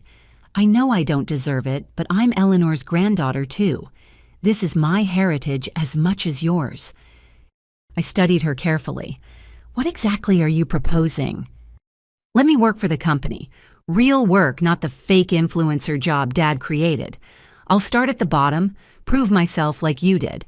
I have ideas about social media, but legitimate ones. Ways to showcase our properties that actually drive bookings, not just likes." "Our properties," I noted her pronoun choice. "Sorry, your properties, but that's the point. I want to earn the right to say our. I know I was horrible to you, spoiled, cruel, complicit. But I was also a kid raised by wolves. That's not an excuse, just context. I want to be better." She pulled out a portfolio professionally bound. "I've been working on this for 3 weeks. A complete social media strategy focused on storytelling, not stunts. Highlighting employee achievements, guest experiences, the history Mom and Grace tried to erase. Look, I even reached out to some of Aunt Eleanor's old friends, collected stories about the early days." I flipped through the portfolio, impressed despite myself. It was thoughtful, well-researched, actually feasible. Madison had clearly put in effort. "I'd need to discuss this with the board," I said carefully. "Your association with Daniel and Grace is problematic." "I'll testify," she interrupted. "Publicly, everything I know about their crimes. I've already told prosecutors, but I'll say it in open court. Let everyone know who they really are." "That would destroy any relationship with your parents." "What relationship?" Her laugh was bitter. "You think they ever loved me? I was a prop, Anastasia, a living doll to dress up and parade around. The moment I stopped being useful, they'd have discarded me too, just like you." The pain in her voice seemed genuine. I remembered the 12-year-old at my exile, confused and scared, clutching her phone like a lifeline.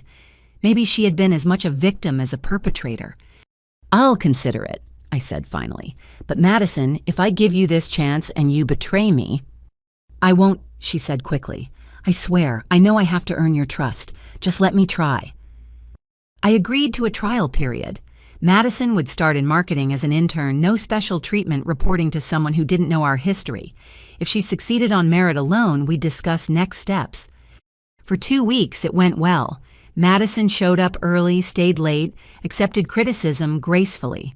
Her supervisor, unaware of her identity, praised her work ethic. Employees who recognized her reported she was humble, even apologetic about her past behavior. I began to hope.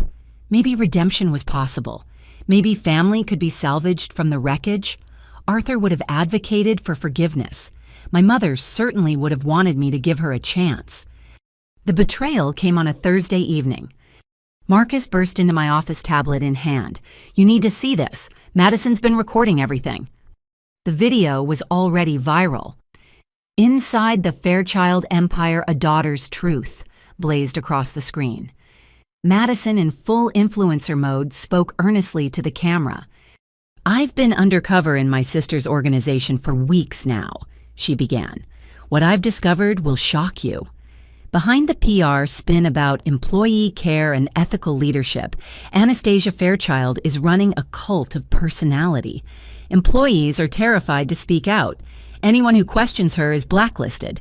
She's worse than our father ever was." The video continued with selectively edited footage.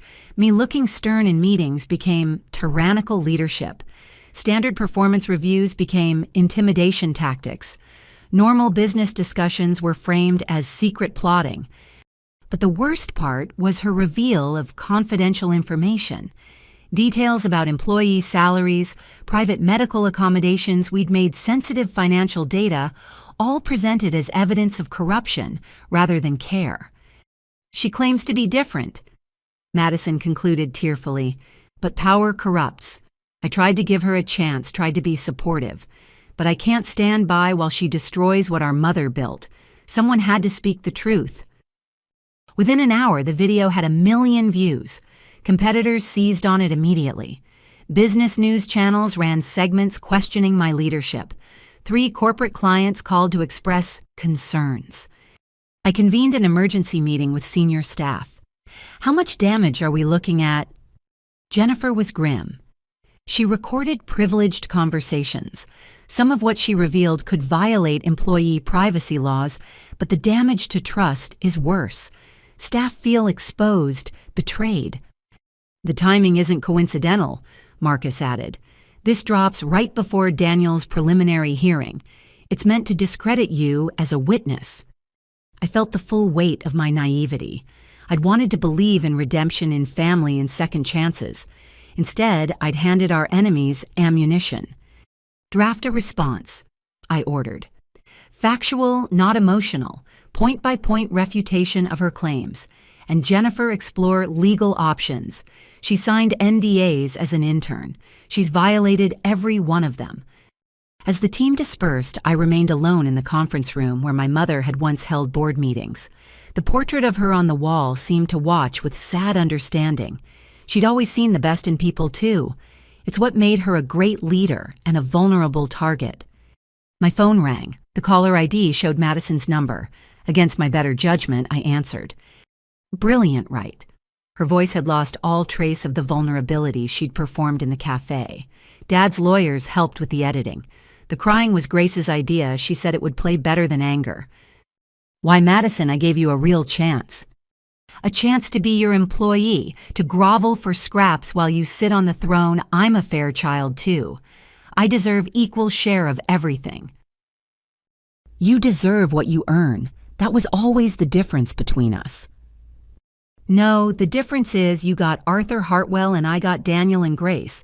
You think you're better because some old man felt guilty about your mom. Please. We're both products of our environment. Yours just had better PR." "Is that what you tell yourself, that this is about fairness? You're destroying 8,000 people's livelihoods for a viral moment?" She laughed sharp and bitter. "Oh, please. You'll spin this like you spin everything. St. Anastasia saving the world one hotel at a time? But I know the truth. You're just as ruthless as Dad, just better at hiding it. The truth. I felt my control finally snap. The truth is, you're so damaged by their parenting, you can't recognize genuine care when you see it. You mistake kindness for weakness and authenticity for manipulation, because that's all you've ever known. I feel sorry for you, Madison, but my sympathy doesn't extend to letting you hurt innocent people. Innocent. Your employees are sheep and you're their shepherd leading them to slaughter. When this company fails, it won't fail, because it's built on something you'll never understand: mutual respect. Trust earned, not demanded. Values lived, not performed. I took a breath. Enjoy your moment of attention. It's the last you'll get from me. I hung up and immediately called an all-hands video conference. Within 30 minutes, I was addressing every employee across all 60 properties. By now you've seen Madison's video. I won't insult your intelligence by claiming it doesn't hurt. When I gave her a chance, I believed in the possibility of redemption. I was wrong, but my mistake doesn't diminish what we've built together. I looked directly into the camera, imagining Maria, Carmen, Tom, and thousands of others watching. She revealed private information meant to embarrass and divide us. Your salaries, which are higher than industry standard because you deserve them. Your personal accommodations, which we made because we value you as humans, not resources. Your honest feedback in meetings, which she frames as fear, but we know as trust. So here's what we're going to do. We're going to prove her wrong by continuing to be exactly who we are. A company that puts people first. A family built on respect, not blood. An organization where truth matters more than spin. The response was immediate. Employees began posting their own videos, not attacking Madison, but sharing real stories of how the company had changed their lives. Guests shared experiences of exceptional service. Even competitors privately reached out, admitting they knew Madison's video was a hit piece. But the revelation I'd been dreading came that evening. Detective Morse called with news from the prosecutor's office. Madison's video isn't just about discrediting you. She's been offered immunity to testify for the defense. She'll claim the evidence you provided was fabricated, that you've been planning this takeover since childhood, that your mother's death was natural, and you're using it for sympathy. Can she do that? She came to me with information, which she'll now claim was fed to her by you. She'll say you manipulated a vulnerable younger sister, used her trauma against her. It's brilliant, legally speaking. Completely destroys her credibility as a prosecution witness while painting you as the real villain. I sank into my chair. Madison's betrayal wasn't just personal. It was strategic, designed to protect Daniel and Grace while destroying me. The warning about their plans, the insurance documents, even her supposed therapy, all calculated to gather information and set up this moment. What do? I asked. We proceed without her. The employee testimony is still solid. The financial evidence is undeniable. But Anastasia, the murder investigation might not survive this. Without Madison's testimony about the insurance and search history, it's your word against theirs. After the call, I sat alone in my office as night fell over the city. Madison had played me perfectly, using my hope for family against me. She was truly her parents' daughter, shaped by their toxicity into a weapon aimed at anyone who threatened their empire of lies. But she'd miscalculated one thing. She thought exposing our humanity would weaken us. Instead, it had galvanized every person who'd ever been manipulated by a corporate narcissist. The comments on her video had shifted from shock to skepticism to outright support for our company. Marcus knocked and entered with his tablet. You need to see this. Someone leaked Madison's influencer contract from 3 years ago. The one where Daniel paid her $200,000 annually to do nothing. Compared to our intern's salary, it's not a good look for her. More leaks followed. Madison's expense reports charging $50,000 shopping sprees as market research. Videos of her previous meltdowns at hotels, screaming at staff. former friends sharing stories of her cruelty. The internet, which had initially embraced her narrative, turned with vicious efficiency. "Should we stop this?" I asked Jennifer. "It feels like sinking to their level." "We're not orchestrating it," she pointed out. "People are tired of influencer manipulation. Madison made herself the story. Now she's learning what that really means." By week's end, Madison's betrayal had backfired spectacularly. Our employee retention hit an all-time high. Guest bookings increased. The board unanimously approved expanded employee benefit programs, explicitly citing the need to support staff whose privacy had been violated. Grace tried to salvage the situation with her own video, but her house arrest ankle monitor was visible in frame. Daniel's lawyers withdrew Madison as a witness after realizing her credibility was destroyed. She'd burned every bridge in pursuit of a viral moment and corporate sabotage. The last I heard, Madison had moved to Los Angeles trying to reinvent herself as a wellness influencer. Her follower count had crashed. Brands wanted nothing to do with her. The entertainment industry, which might have embraced scandal, saw only liability in someone who'd betrayed family for content. I didn't celebrate her downfall. If anything, I grieved for the sister I'd never had the relationship poisoned before it could begin. But I'd learned the hardest lesson of leadership. Sometimes the greatest betrayals come from those we most want to trust. Madison had accused me of being like Daniel, of using people for my own ends. The accusation stung because every leader faces that temptation. The difference was choice. Daniel chose exploitation. I chose empowerment. Madison chose destruction. I chose building. In the end, her betrayal had only made us stronger. Every employee who'd wondered if I was genuine had their answer. Every guest who'd questioned our values had seen them tested and proven. Every competitor who'd hoped we'd implode had watched us unite instead. Madison thought she was exposing weakness. Instead, she'd revealed our greatest strength. We were exactly who we claimed to be. And that authenticity, rare in any industry, had become our unshakable foundation. The morning Daniel's criminal trial began, I woke to find news vans surrounding every one of our properties. Hotel Iris murder trial begins, scrolled across every business channel. The media circus we'd tried to avoid had come to town with a vengeance. I dressed carefully, professional, but not ostentatious, my mother's pearl earrings for strength, and made my way to the courthouse through a gauntlet of reporters. "Miss Fairchild, do you really believe your father killed your mother?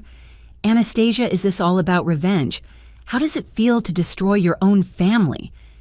I kept walking Jennifer beside me, saying nothing. Inside the courthouse, the scene was barely more dignified.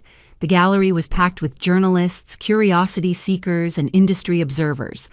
Daniel sat at the defense table looking haggard but defiant, his orange jumpsuit a stark contrast to the Armani suits he'd once worn.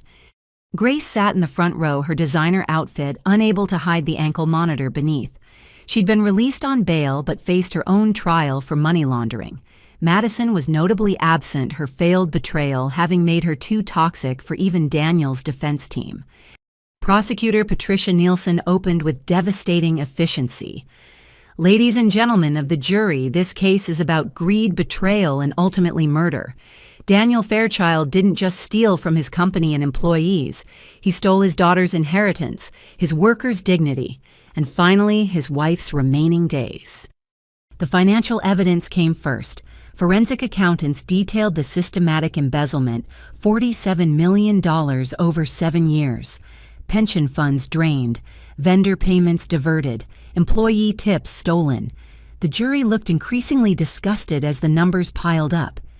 Then came the employee testimony. Maria took the stand, first her voice steady as she described years of wage theft and intimidation. "Mr. Fairchild knew we couldn't afford lawyers. He counted on our fear to keep us silent." Carmen followed, detailing the predatory loan scheme. Single mothers, immigrants, anyone vulnerable, he targeted us specifically. Made us grateful for jobs while stealing our futures. By lunch, 20 employees had testified. The portrait they painted was damning a man who'd inherited wealth and used it to create a kingdom of exploitation. But the afternoon brought the testimony everyone had come for the murder allegations. Tom Bradley took the stand, the former security chief, looking every one of his 70 years. He walked through that final night in excruciating detail, Eleanor's urgent call, the will signing, Daniel's 4 a.m. visit, the missing medical alert bracelet.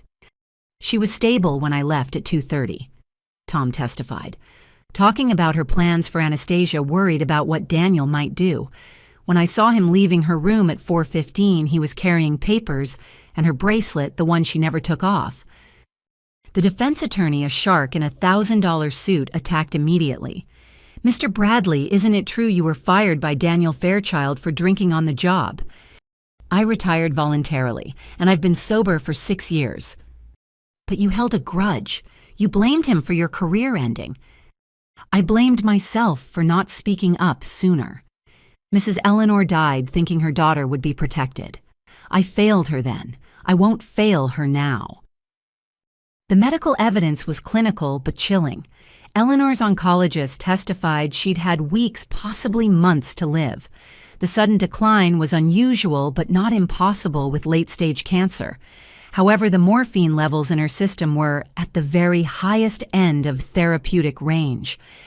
"Could someone have administered additional morphine?" Nielsen asked. "Objection," the defense attorney called. "Speculation." I'll rephrase. "Doctor, if someone had access to Mrs. Fairchild's IV line, could they have administered a fatal dose that would still appear within normal parameters?" The doctor hesitated. "Theoretically, yes. A skilled person could calculate a dose that would be fatal to a weakened patient, but not trigger immediate suspicion." The insurance documents were presented next. $20 million in life insurance purchased without Eleanor's knowledge, paid out within 30 days of her death. The signature was proven fake by 3 handwriting experts. Coincidence, the defense claimed. Mr. Fairchild was simply being prudent, protecting his family's future. But then came Grace's search history recovered from devices seized during the investigation. Morphine overdose symptoms. How long after death is autopsy performed? Life insurance claim timeline. All searched in the week before Eleanor's death.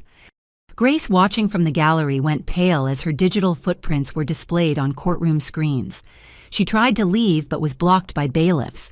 The media sketched furiously, capturing her trapped expression. Daniel's reaction was worse. As each piece of evidence mounted, his controlled facade cracked. When Nielsen showed security footage of him leaving Eleanor's room with the medical alert bracelet visible in his hand, he slammed his fist on the defense table. "She was dying anyway," he shouted before his lawyers could stop him. "The cancer was eating her alive. She was suffering." The courtroom erupted. The judge banged his gavel repeatedly. Daniel's lawyers frantically tried to claim emotional distress, but the damage was done. He'd essentially confessed to hastening my mother's death. I sat frozen as chaos swirled around me. After 7 years of suspicion, hearing him admit it, even partially, was simultaneously vindicating and devastating. My mother's final hours stolen by the man she'd once loved. The judge called a recess. In the hallway, reporters swarmed anyone connected to the case. I escaped to a quiet alcove where Jennifer waited. "That's it," she said quietly. "His outburst just handed the prosecution their case. The jury won't forget that." "He killed her." The words came out hollow. I knew, but hearing him say it, he said she was suffering. His lawyers will claim mercy killing try for manslaughter instead of murder. Mercy. I laughed bitterly. He killed her for money, for $20 million and control of the company. There was no mercy in it. The trial continued for 2 more weeks. More evidence, more testimony, more revelations. Daniel's business associates distanced themselves publicly. Former board members claimed ignorance. The country club revoked his membership permanently. Grace's own trial began simultaneously, creating a dual spectacle. She faced money laundering charges that her lawyer tried to blame on Daniel's influence. A woman standing by her husband, they claimed. But prosecutors had receipts, literally. Millions in personal expenses hidden as business costs, all bearing her signature. The media coverage was relentless. Dynasty of Greed headlined the business journals. Murder in the penthouse screamed the tabloids. Our hotels were photographed constantly, every property becoming a backdrop for the scandal. I held daily calls with our management teams, ensuring operations continued smoothly despite the circus. Occupancy actually increased morbid curiosity, bringing guests who wanted to stay where the drama unfolded. We donated the extra profits to employee education funds, refusing to capitalize on tragedy. Madison attempted a comeback, posting a tearful video claiming she'd been manipulated by both sides. The internet destroyed her within hours, her credibility too shattered to rebuild.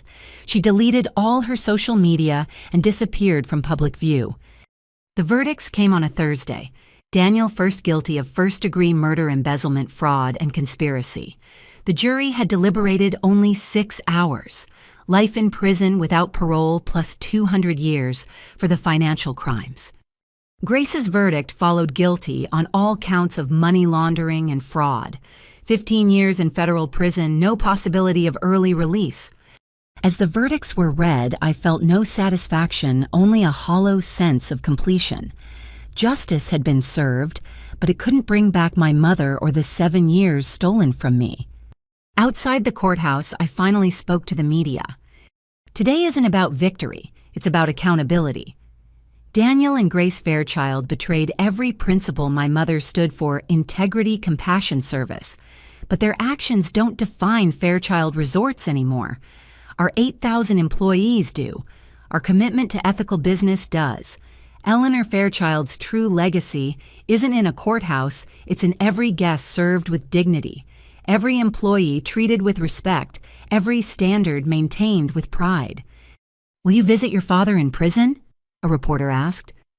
No. Daniel Fairchild made his choices. He'll live with the consequences alone, just as he forced me to 7 years ago. My focus is on the future, not the past. The scandal's aftermath rippled through the industry. Competitors who'd operated similarly scrambled to reform, terrified of similar exposure. Business schools added the case to ethics curricula. Employee rights organizations used it to push for stronger protections. But the most meaningful response came from our own people. Employees organized a memorial for Eleanor at the Grandview, sharing stories of her kindness. Former staff who'd left during Daniel's reign returned. Industry professionals who'd avoided us during the scandal now sought partnerships. Tom Bradley attended the memorial, finally at peace after carrying his secret for 7 years. "She'd be proud," he told me simply. "Not of the trials or the verdicts, but of what you've built from the ashes." Maria lit a candle for Eleanor. "She gave me a chance when I had nothing. Now you've given all of us a future. The circle is complete."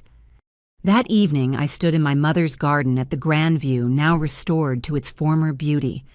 The scandal that was meant to destroy us had instead revealed our strength. Every sordid detail exposed in court only highlighted how far we'd come. Daniel had thought public shame would break me. Grace believed luxury and status were worth any price. Madison assumed viral fame meant real power. They'd all miscalculated the same thing: authentic values withstand any scandal. The media would move on to new stories. The public would forget the details. But 8,000 employees would remember that justice was possible, that exploitation didn't have to be accepted, that someone had stood up for them when it mattered. And somewhere I hoped my mother knew that her daughter had kept the promise made by a grieving 18-year-old to take back what was stolen and build something worthy of her sacrifice. The scandal was public. The pain was private. But the future, that belonged to everyone who'd chosen building over destroying truth, over lies, service, over selfishness. Eleanor Fairchild's real revenge wasn't the verdicts or the headlines. It was the empire of integrity rising from the ashes of corruption, and that empire would outlast any scandal. 6 months after the verdicts, with Daniel and Grace serving their sentences and the company thriving beyond all projections, I received an unexpected call from the federal prison system. Daniel had requested a meeting. His lawyer emphasized it wasn't about appeals or legal matters. He claimed to have information about my mother that I needed to hear. I almost refused, but something in the lawyer's tone suggested this was different. Against Jennifer's advice and my own instincts, I agreed to one meeting. The maximum security facility was a far cry from the luxury hotels Daniel had once ruled. I went through multiple checkpoints, surrendering my phone, submitting to searches, walking endless gray corridors that smelled of industrial disinfectant and despair. Daniel waited in a small conference room shackled to the table. Prison had aged him dramatically. His hair, once perfectly styled, was now gray and thinning. The orange jumpsuit hung on a frame that had lost its country club softness. But his eyes still held that familiar arrogance, even diminished by circumstances. "You came," he said, attempting his old commanding tone. It fell flat in the institutional setting. "You have 5 minutes. What information about Mom?" "Straight to business, just like Eleanor." He shifted chains, clinking. "You think you know everything now. The trial laid it all out: greed, murder, betrayal. But you don't know why." "I know exactly why. 20 million in insurance and control of the company." "The money." He laughed bitterly. "You still don't understand. It was never about money. Your mother and I built an empire together. We were partners, equals. Then she got sick and everything changed." "Changed how?" She started talking about dismantling everything, giving away properties to employees, creating some socialist cooperative nonsense. She wanted to destroy what we'd spent 20 years building because she'd gotten sentimental about mortality. His fists clenched. I couldn't let her tear it all down in some deathbed conversion to charity. "So you killed her for the hotels?" "I saved the hotels." He lunged forward as far as the chains allowed. She was going to give it all away, every property, every asset. Her new will, the real one Tom showed you, that was just the beginning. She had lawyers working on dissolving the entire company structure, converting everything to employee ownership. She'd have died a saint and left you with nothing but good intentions. I processed this revelation. You're lying. Mom believed in the business. She believed in people more, always her weakness. When she got sick, she decided legacy meant making everyone else rich, while her own daughter got philosophy instead of fortune. He leaned back. "I did you a favor. At least you got 12 million instead of watching it all given away to maids and bellboys. Those maids and bellboys built the company as much as you did. See, you're just like her. Soft, sentimental. But at least you're smart enough to keep the business intact while playing benefactor. Eleanor would have destroyed everything." "Is that what you tell yourself? That murder was a business decision?" "It was mercy." His voice dropped. "She was dying anyway, in pain, talking about dismantling our life's work. I gave her peace and saved her legacy, until you came along and ruined it all anyway. I fulfilled her vision, not yours." Her vision was hallucination. Morphine and cancer eating her brain, making her think she could buy heaven by giving away earth. He studied me intently. "But you want to know the real reason I asked you here. It wasn't to justify myself. It's to warn you." "Warn me?" "Grace isn't done. She has resources hidden that prosecutors never found. Offshore accounts in her brother's name. Connections you don't know about. She's planning something from prison. Has been for months." "Why would you tell me this?" "Because she's targeting the hotels, not just you. Whatever else I am, I built those properties. I won't watch her destroy them out of spite." He paused. "And because you're still my daughter. Eleanor's daughter. Maybe the only good thing either of us ever made." I stood to leave. "If you have specific information about Grace's plans, tell the prosecutors. Otherwise, we're done here." "Anastasia." His voice stopped me at the door. "Do you ever wonder what would have happened if I'd just let her give it all away? If I'd supported her final wishes instead of—" He trailed off. "Every day," I admitted without turning. "We'd have lost the hotels but kept our family. Mom would have had peaceful final months. You'd be a grieving widower instead of a convicted killer, and maybe eventually we'd have built something new together. But would you have become who you are now, strong enough to run an empire, smart enough to outmaneuver corporate sharks? Sometimes the worst things shape us into our best selves. I finally turned to face him. That's what you tell yourself to live with what you did. But you're wrong. I became who I am, despite you, not because of you. Every cruelty you inflicted just taught me how not to lead. Every betrayal showed me the value of loyalty. You didn't forge me, Daniel.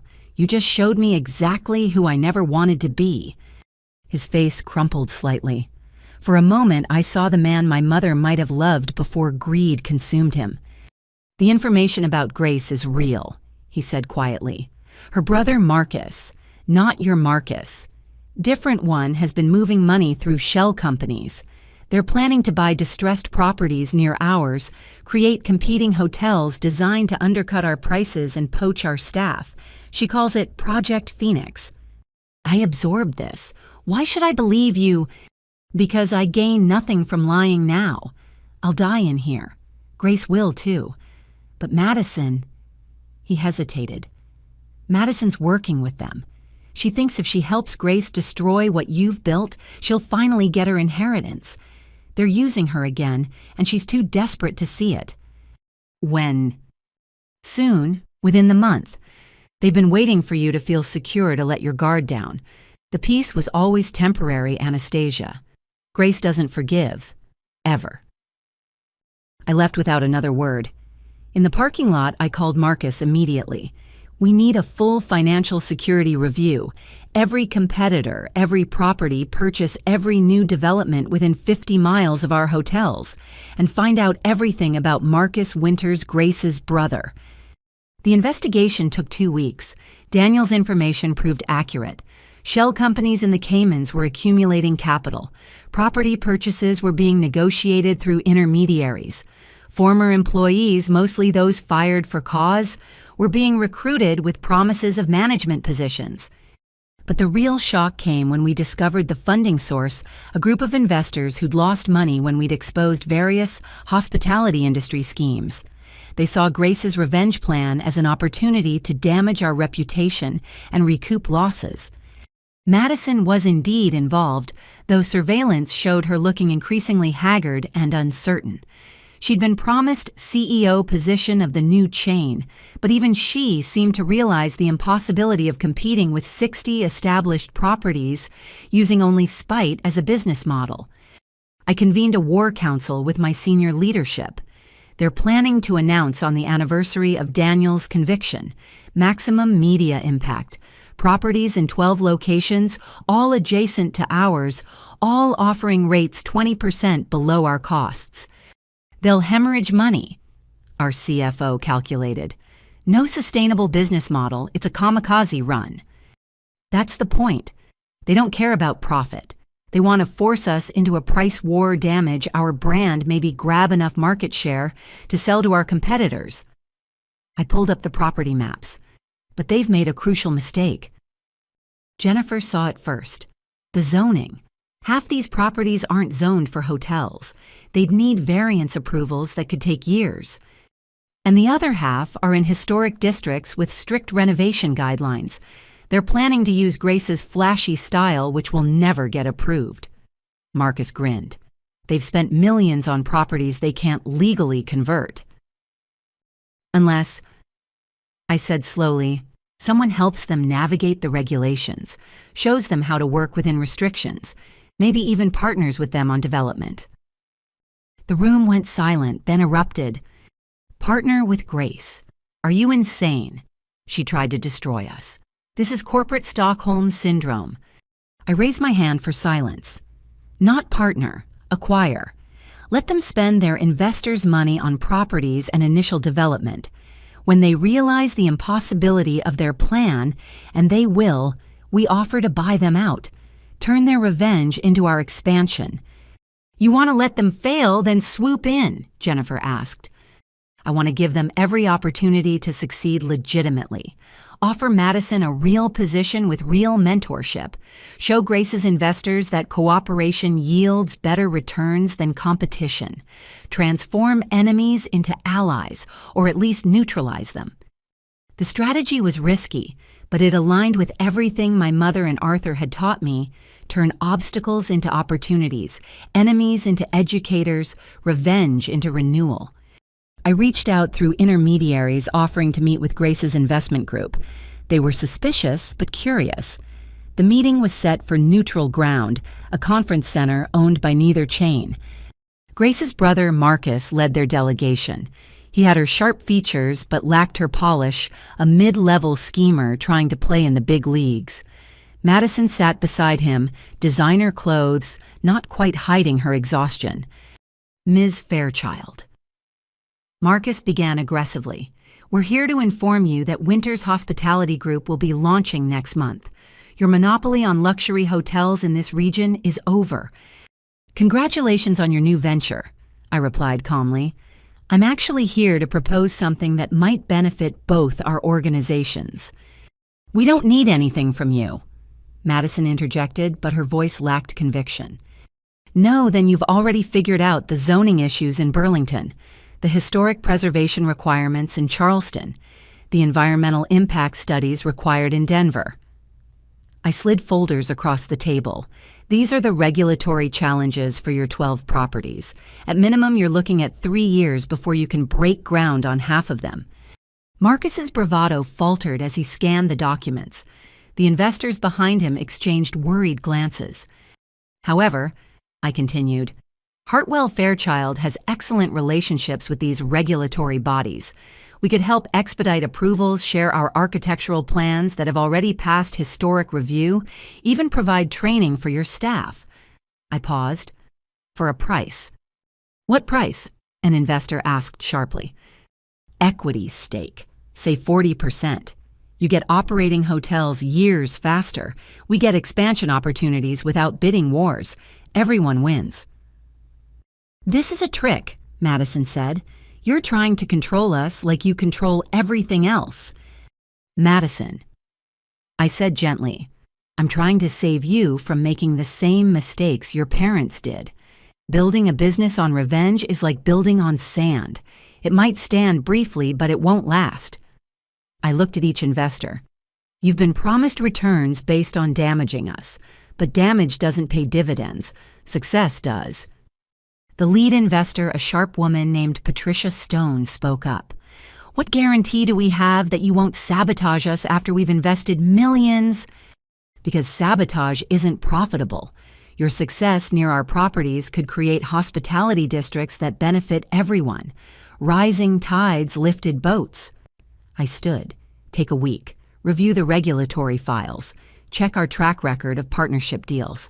Then decide if you want to spend 3 years fighting bureaucracy and us, or 1 year building something valuable together. The meeting ended with handshakes instead of hostility. Madison lingered as others filed out. This is really just about business for you, she asked quietly. No, it's about proving that there's a better way, that we don't have to repeat our parents' patterns. Grace and Daniel chose destruction. We can choose differently. Even after everything I did, especially after, Madison, you've been programmed for betrayal since childhood. Breaking that programming takes time and opportunity. I'm offering both. She nodded slowly, then followed the others out. I didn't know if she'd accept the offer or double down on revenge, but I'd planted the seed. A week later, Patricia Stone called. The investor group had voted to accept our partnership proposal. Marcus raged and threatened to find other backers. Madison remained silent, watching. The final confrontation came not in a boardroom, but in a coffee shop. Madison asked to meet privately, no lawyers or recording devices. I'm tired, she admitted, stirring her untouched latte. Tired of fighting, scheming, pretending. Grace calls from prison daily, feeding me strategies. Dad sends letters about reclaiming our birthright. But watching you this past year, you just keep building. No matter what we throw at you, you turn it into something positive. It's exhausting sometimes, I admitted, but it's better than the alternative, which is becoming them, letting bitterness define us, choosing destruction over creation. I met her eyes. You still have a choice, Madison. Grace's path leads to prison. Mine leads to possibility. Your path requires me to admit I was wrong about everything. No, it requires you to admit you can be different going forward. The past is done. The future isn't. She was quiet for a long moment. Then, the partnership deal. Would there be a place for me? A real place, not just window dressing. Assistant Director of Digital Marketing. Report to our CMO, not me. Earn your promotions like everyone else. Build something you can be proud of instead of infamous for. And if I fail, then you fail attempting something worthwhile instead of succeeding at something destructive. That's still a win. Madison extended her hand across the table. Okay, I'm in. For real this time. No recordings, no betrayals, no schemes. Just work. We shook hands, two daughters of a poisoned legacy, choosing to plant new gardens instead of salting the earth. The confrontation I'd expected, legal battles, corporate warfare, mutual destruction, never materialized. Instead, we'd transformed enemies into allies through the radical act of offering success instead of demanding surrender. Grace raged from prison when she heard. Daniel sent one last letter calling me weak, but their opinions no longer mattered. The final confrontation wasn't with them, it was with the choice to become them or transcend them. We'd chosen transcendence, and in that choice, my mother's true legacy lived on the belief that business could be both profitable and principled, that enemies could become educators, that building together beat destroying alone. The war was over. The building had begun. With the external battles won and former enemies becoming allies, I turned my full attention to what mattered most, transforming our properties into living embodiments of my mother's vision. The Grandview Resort, where this journey began, would be our flagship renovation, not just in facilities, but in philosophy. I gathered all 60 property managers for a week-long summit at the Grandview. These were the people who'd make or break our transformation.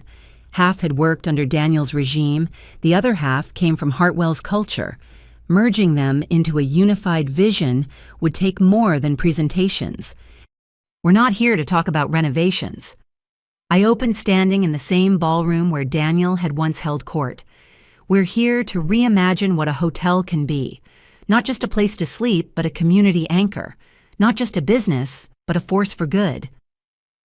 Maria, now Regional Director of Operations, presented first. Employee ownership isn't just about shares, it's about mindset. When every housekeeper knows they're building their own futures, not just cleaning rooms, everything changes. We'd structured the employee ownership program carefully.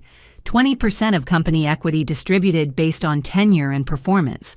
Profit sharing that meant a good year for the company meant college funds for employees' children. But most importantly, decision-making power at every level. I want to show you something. Maria continued pulling up before and after videos. This is the Riverside property 6 months ago. The footage showed exhausted staff peeling paint, guests complaining. Standard metrics under Daniel's cost-cutting leadership. And this is today. The transformation was remarkable. Employees moved with energy and pride. The property gleamed. But the real difference was in the small details, staff members greeting guests by name, fresh flowers in every room, handwritten welcome notes. Same budget, Maria emphasized. Different approach. When people own their work, they don't need supervision. They need support. Tom Chen, the former Hartwell manager now overseeing our Pacific properties, stood next. Let's talk about community integration. Hotels shouldn't be islands of privilege surrounded by local poverty. They should lift entire neighborhoods. His properties had pioneered our local sourcing initiative. 80% of supplies from businesses within 20 miles, job training programs for neighborhood youth, meeting spaces offered free to community organizations. The hotels had become genuine community partners. Initial costs were higher, Tom admitted, But occupancy is up 30%. Turns out guests prefer hotels that reflect their values. Day after day, managers shared innovations. The Mountain View property had converted unused conference rooms into after-school tutoring centers. The Lakeside had partnered with culinary schools to create apprenticeship programs. The Valley Gardens hosted weekly farmers markets in their parking lots. But transformation meant confronting past mistakes too. I insisted we acknowledge the damage done during Daniel's era. Every employee who was cheated deserves personal acknowledgement, I announced. Not just repayment, but recognition. We're creating the Eleanor Fairchild Memorial Fund, $5 million annually for employee hardship assistance. Medical bills, family emergencies, educational opportunities. No questions asked, just help when needed. Carmen, now heading our new Hospitality Training Institute, presented the education initiatives.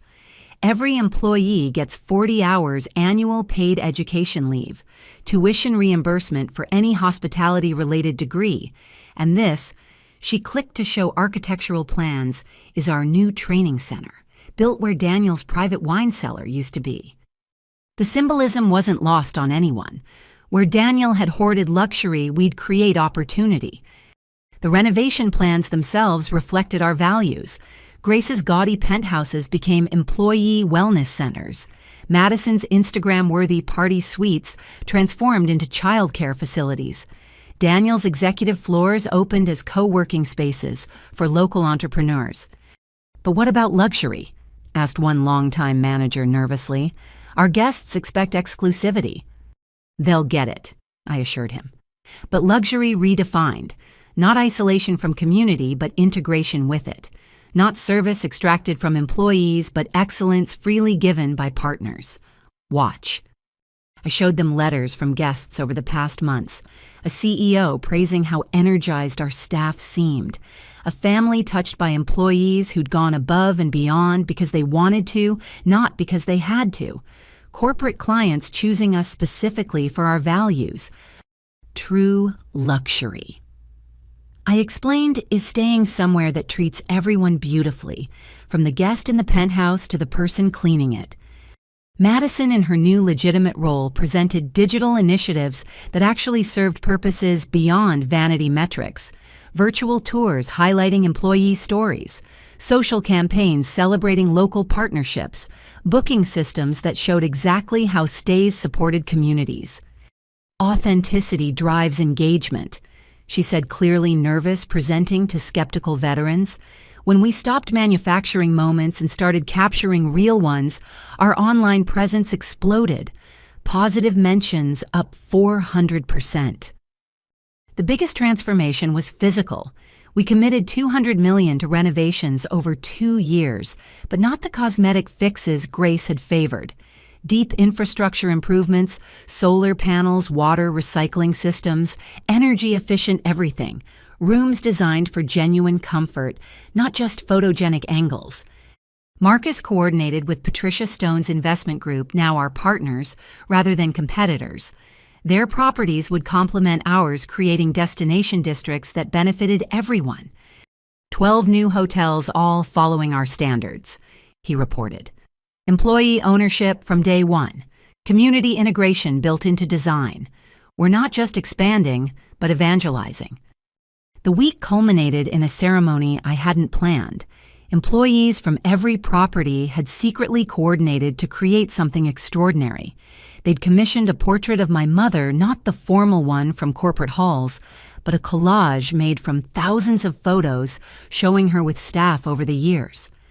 Maria presented it as 800 employees watched via video link.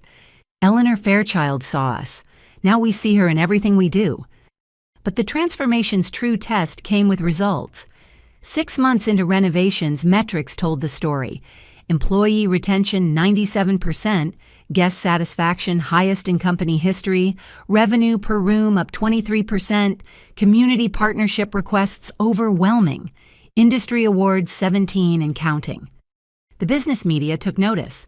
The Fairchild miracle, they called it, analyzing how we'd turned a scandal-plagued chain into an industry leader through radical employee empowerment and community capitalism. I gave few interviews, preferring to let results speak. But when the Harvard Business Review requested a feature, I agreed on condition they interview employees too. The resulting article showcased Carmen explaining how ownership changed her family's life, Tom Chen describing community partnerships, Madison reflecting on transformation from influencer to professional, and Maria summarizing what we'd built: hotels where everyone matters equally. Competitors scrambled to copy our model, offering surface-level employee perks without fundamental change. But transformation couldn't be faked. It required genuine power sharing, authentic community connection, and leaders willing to serve rather than rule. The ultimate validation came from an unexpected source. Judge Harrison, who'd helped Daniel with the asset freeze, reached out through intermediaries. He was retiring, ashamed of his role in enabling corruption. He wanted to establish a scholarship fund for hospitality workers' children as penance. Tell Ms. Fairchild, his message read, that watching her transform betrayal into benefit has haunted my conscience. I chose connections over justice. She chose justice and created connections. I hope this small gesture helps balance the scales. We accepted his donation but named it after employees who'd suffered under the corruption he'd enabled. Even penance could serve transformation if directed properly. Standing in the completed Grandview renovation, I found myself in the garden where everything had started. The marble gleamed, the technology impressed, but the real change was intangible: energy, pride, purpose. Maria found me there as the sun set. Your mother would be amazed. We've built what she dreamed but never got to see. No, I corrected gently. She saw it. In every employee she treated with respect, every guest served with grace, every standard maintained despite pressure. We just scaled her vision to match her heart. And your father is serving life while we're serving others. He built a monument to ego. We've built a movement of empowerment. His legacy ends with him. Ours grows with every person who experiences what hospitality can truly be. That evening, I walked every floor of the transformed hotel. In the Employee Wellness Center, staff relaxed between shifts. In the childcare facility, workers' children did homework while parents finished duties. In the community meeting spaces, local organizations planned neighborhood improvements. In the presidential suite, once Grace's personal shopping storage, a family celebrated a grandmother's 90th birthday. 3 generations gathered, choosing us not for ostentation, but for the warmth they felt from every interaction. The transformation was complete yet ongoing. Every day brought new ideas from empowered employees. Every month revealed new ways hotels could serve beyond lodging. Every year would build on foundations of respect rather than exploitation. Daniel had seen hotels as possessions to extract from. Grace viewed them as stages for performance. Madison had used them as backdrops for digital fame. But Eleanor Fairchild had understood their true nature: communities of service where everyone could thrive. We'd simply returned to her vision expanded for modern times. And in doing so, we'd proven that business transformation wasn't about changing surfaces, but souls. Not about imposing new rules, but unleashing existing potential. The hotel transformation was really human transformation, and that more than any renovation or award was the true monument to my mother's legacy. The federal investigation into Daniel and Grace's crimes had uncovered a labyrinth of hidden assets that prosecutors were still untangling 2 years after the convictions. I was in my office reviewing expansion plans when Detective Patricia Morse called with unexpected news. Anastasia, we need to meet. We've discovered something significant about your parents' asset structure. Can you come to the federal building this afternoon? I found Detective Morse in a conference room wallpapered with financial documents, flowcharts, and photographs of properties I didn't recognize. 2 FBI financial analysts sat at laptops cross-referencing databases with focused intensity. What you're looking at, Detective Morse began, is the real Fairchild empire. What you knew about was maybe 60% of it. My legs felt weak as I sank into a chair. What do you mean? Your father was paranoid about taxes and potential lawsuits. Starting 15 years ago, he began hiding assets through shell companies, offshore accounts, and straw purchasers. Grace accelerated this after their marriage. We've identified approximately $300 million in hidden assets. $300 million. The number seemed impossible. How the company books were fiction. He maintained 2 sets, one for investors, and taxes another, reflecting reality. But here's the interesting part. She pulled out a folder marked with my mother's name. Eleanor knew. She was documenting everything. Inside were bank records, property deeds, and handwritten notes in my mother's careful script. She'd tracked every hidden transaction, every diverted fund building evidence she never got to use. We found this in a safety deposit box registered to her maiden name, Detective Morse explained. She was building a case against Daniel. We think she planned to divorce him and expose everything, but the cancer progressed faster than expected. I studied my mother's notes, seeing her intelligence and determination in every line. She'd known what Daniel was becoming and tried to protect the company and me from his greed. The assets are subject to forfeiture, Detective Morse continued. But as the primary victim of the crimes you have first claim, we're talking about properties in 5 countries, art collections, vintage car collections, even a yacht registered in the Bahamas.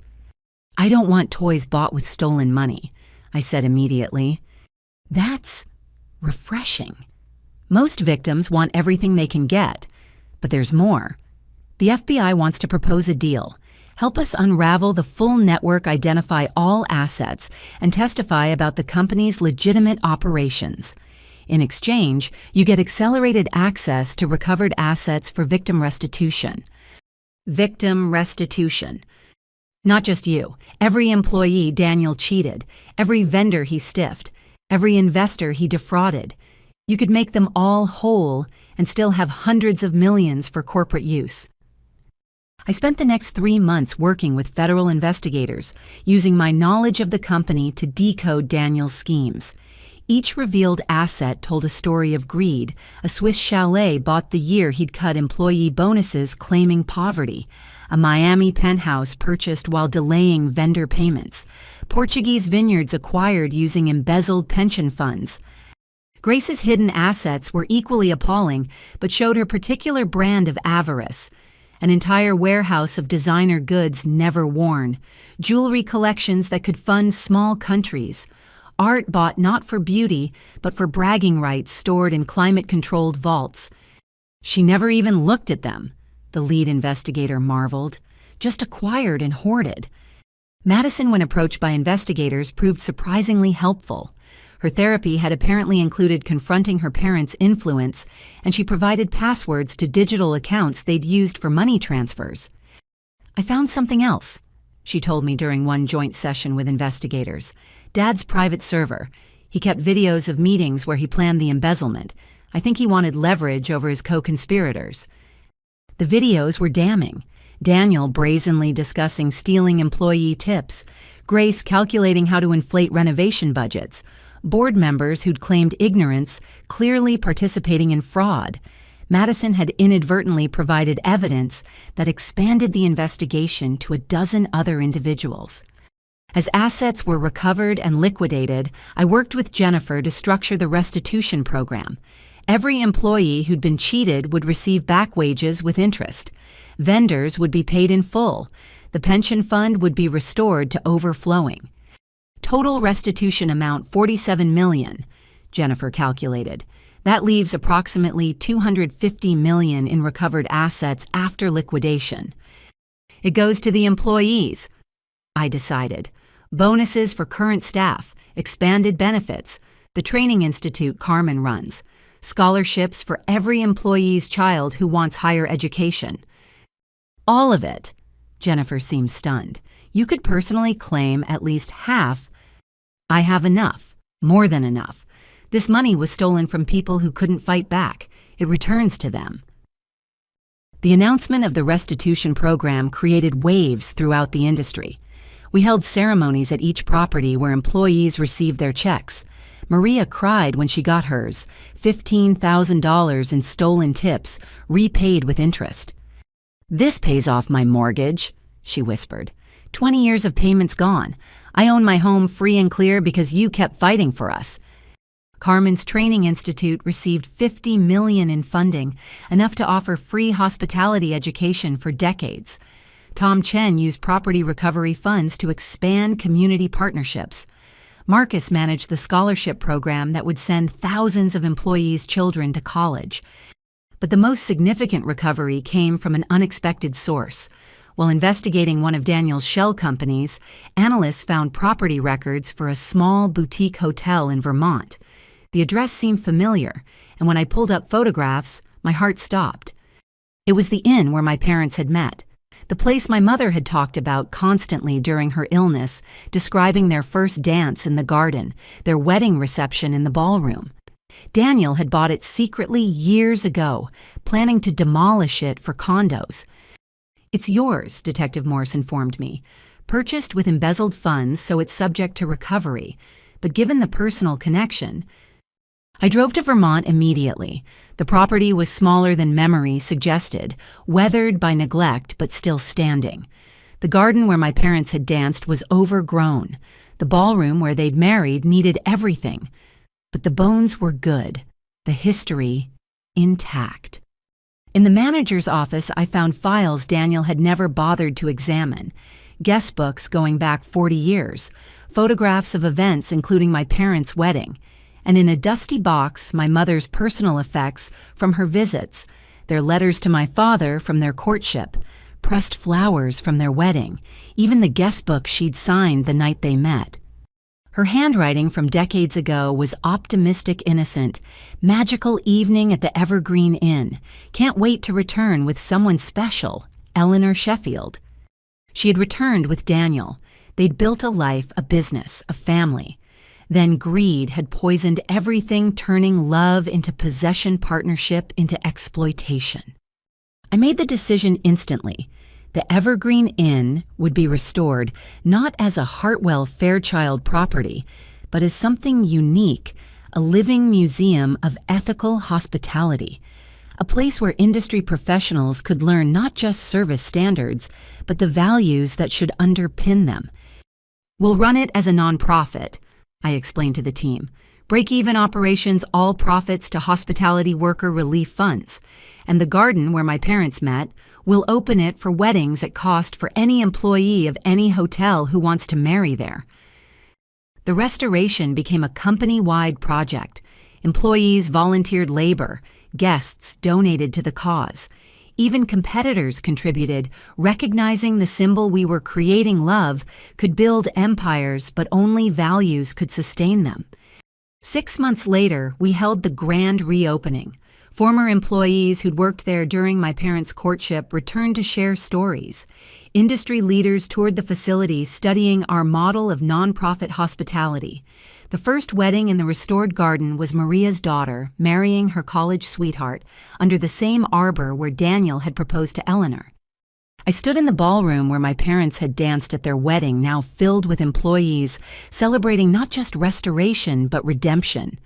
Every recovered asset had been transformed from symbol of greed to tool of generosity. "You could have been unimaginably wealthy," Marcus observed, watching scholarship recipients thank donors. "No one would have blamed you for keeping more." "I am unimaginably wealthy," I replied. "I have 8,000 partners who trust me, properties that serve communities, a legacy my mother would recognize. What's a yacht compared to that?" That evening, after the celebrations ended, I walked alone through the Evergreen Inn. In the manager's office, I opened the safe Daniel had installed. Inside, along with property documents, was an envelope addressed to me in my mother's handwriting. Daniel must have hidden it here, thinking it would never be found. The letter inside was dated a week before her death. "My dearest Anastasia, if you're reading this, you've found your way back to where it all began. I'm hiding this here because I know Daniel will never return to face our history. I need you to know that despite everything, I don't regret loving your father. He gave me you, and you were worth any pain. but I do regret not being strong enough to stop what he became. The assets he's hidden aren't just money. They're trust-betrayed futures, stolen communities weakened. If you ever recover them, don't let them corrupt you, too. Use them to heal what he broke. Build something worthy of the love that created you, not the greed that tried to destroy you. Remember that true wealth isn't what you hold, but what you share. All my love, Mom. I held the letter to my chest, tears falling freely. Even facing death, even knowing Daniel's betrayal, she'd thought of others first. She'd understood that recovery wasn't about reclaiming assets, but restoring justice. Every dollar recovered, every employee made whole, every student educated, with funds that once fed greed, all of it was my mother's final victory. Not through courts or investigators, but through values so strong they survived even those who tried to corrupt them. The asset recovery was complete, but more importantly, the moral recovery was absolute. We'd transformed symbols of exploitation into engines of empowerment. We'd proven that justice delayed didn't have to mean justice denied. And in a small inn, where love once bloomed before greed poisoned it, hope grew again in a garden tended by hundreds of hands, all working toward the same simple goal, proving that business could be better, wealth could be worthy, and even the deepest corruption could be cleaned by consistent care. Eleanor Fairchild had won, not through revenge but through redemption, not by destroying but by building, not alone but through everyone who chose creation over corruption. The assets were recovered, the values were restored, the future was bright with possibility. The federal courthouse was packed for Daniel's sentencing hearing. 2 years of investigations and trials had led to this moment. I sat in the front row, Jennifer beside me, surrounded by employees who'd taken personal days to witness justice being served. Daniel entered in shackles, the designer suits replaced by federal prison gray. The arrogance that had defined him was gone, replaced by something I'd never seen: defeat, total, absolute defeat. Judge Catherine Morrison, known for her no-nonsense approach to white-collar crime, reviewed the charges. First-degree murder, embezzlement, fraud, conspiracy, money laundering. The list seemed endless, each count representing lives, damaged trust, betrayed futures stolen. Before I passed sentence, Judge Morrison said, "I'll hear from those affected by Mr. Fairchild's crimes. Ms. Anastasia Fairchild, you may speak first." I'd prepared remarks, worked with Jennifer on exactly what to say. But standing at the podium, looking at the man who'd been my father, I set aside the script. "Your Honor, I'm not here to seek vengeance. I'm here to seek clarity. For years, I wondered what turned a man who once danced with my mother in a garden into someone who could steal her final breaths for money. What transforms love into possession, partnership into exploitation, family into transaction, I looked directly at Daniel. He couldn't meet my eyes. The answer is simple choice. Every day, Daniel Fairchild chose greed over grace. He chose taking over giving. He chose himself over everyone else. And those choices compounded until murder seemed like just another business decision. But I'm also here to speak for those who chose differently. 800 employees who chose loyalty despite exploitation. Vendors who chose patience despite theft. Investors who chose trust despite deception. They're the real victims, and they're also the real heroes. Daniel stole $47 million over 7 years, but what he really stole was harder to quantify: dignity from workers' security, from families, hope from communities. That's the true crime we're addressing today. Your Honor, I don't ask for the maximum sentence out of hatred.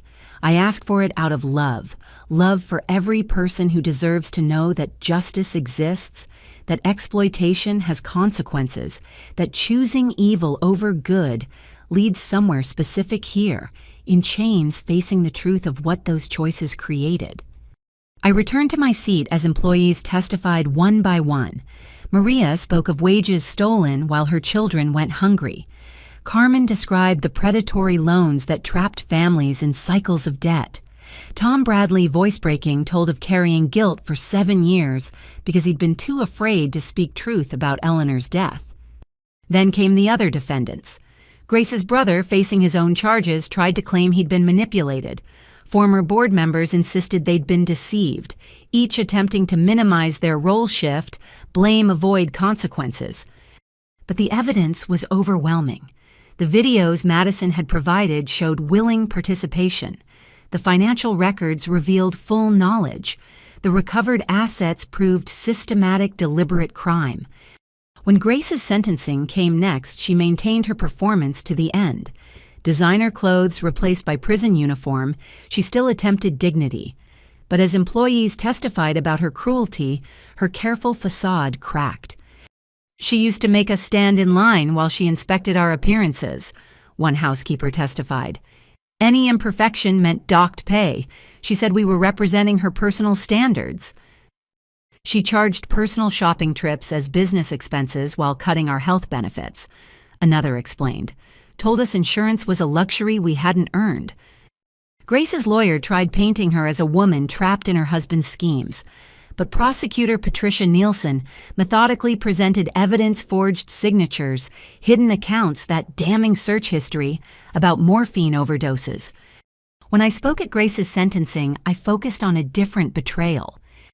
Grace Winters Fairchild had everything: wealth, status, opportunity. She could have been a force for good, could have honored the legacy she married into. Instead, she saw Eleanor Fairchild's life's work as a personal piggy bank. She didn't just steal money. She stole joy from work, pride from service, dignity from labor. She turned hotels that should have been communities into kingdoms where she played queen while subjects suffered. But her greatest crime was teaching Madison that worth came from wealth, value from vanity, power from performance. She created a daughter as damaged as she was perpetuating cycles of narcissism that poisoned generations. Madison attended both sentencing hearings. She sat apart from everyone, looking smaller than I'd ever seen her. When offered the chance to speak, she surprised everyone by taking it. "I'm not here to defend them," she began, voice shaking. "I'm here to apologize. To Anastasia, who tried to give me chances I threw away. To employees I treated as props for content. To everyone who suffered while I played influencer with stolen money. My parents taught me that taking was winning, that caring was weakness, that authenticity was for people who couldn't afford artifice. They were wrong about everything, and following their path led me to lose everything that mattered. I can't undo my choices, but I can make different ones going forward. I'm in therapy, real therapy.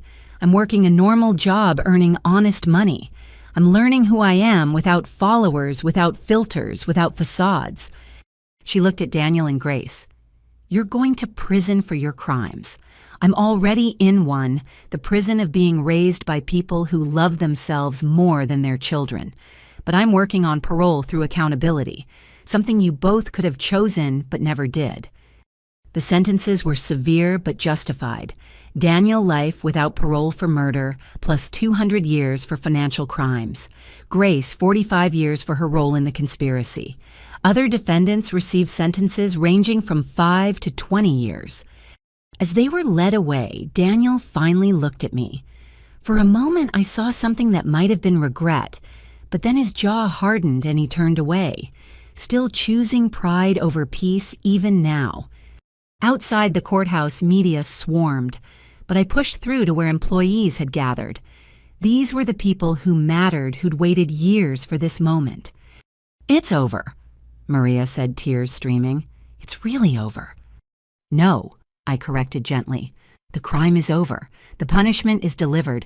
But what we build next, that's just beginning." That evening, we held a memorial for Eleanor at the Evergreen Inn. Not a service we'd done that years ago, but a celebration of justice served and futures reclaimed. Employees shared stories of her kindness. Former colleagues remembered her vision. Industry leaders acknowledged her pioneering spirit. I spoke last standing in the garden where everything began. Eleanor Fairchild believed business could be noble, that success meant lifting others, that legacy lived in lives touched, rather than dollars accumulated. Daniel betrayed that belief. Grace corrupted it. Madison marketed it without understanding it. But we lived it. Every employee who stayed honest despite temptation, every manager who chose service over selfishness, every guest who experienced genuine hospitality. We're Eleanor's legacy, not despite the darkness, but because we chose light. Today's sentences don't bring her back. They don't erase 7 years of exploitation or undo damage done, but they affirm that choices have consequences, that justice exists, that building beats destroying in the end. So tomorrow we continue building. Hotels where everyone matters, communities where business serves, futures where children of employees have more opportunities than their parents dreamed. That's our justice. That's our revenge. That's our love made manifest in measurable ways. The gathering lasted past midnight. Stories shared tears, shed bonds strengthened. Madison approached as things wound down, hesitant but determined. "I know I have no right to ask," she began, "but could I hear stories about Aunt Eleanor, real ones, not the sanitized versions my parents told?" So we sat in the garden under stars Eleanor once wished upon, and I told my sister about our mother, not the St. Daniel had murdered or the fool Grace had mocked, but the complex, caring, brilliant woman who'd built an empire on empathy. Madison listened without interrupting, without recording, without performing, just absorbing truth she'd been denied understanding, finally what had been stolen from all of us. "I'll never be her daughter," Madison said quietly. "That chance was taken before I was born, but maybe I can still be her granddaughter. Maybe I can still choose differently." "You already are," I assured her. "Every day you choose accountability over excuse. Every time you pick truth over performance.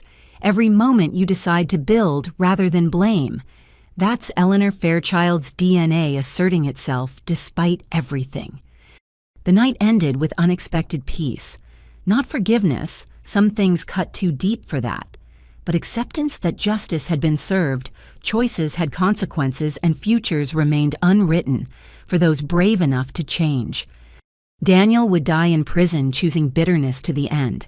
Grace would serve decades, her designer life reduced to regulated routine. But Madison might yet become someone worth knowing, might prove that even poisoned roots could produce different fruit if tended carefully. The reckoning was complete. Not just legal verdicts, but moral ones. Not just punishment delivered, but patterns broken. Not just justice for the dead, but possibility for the living.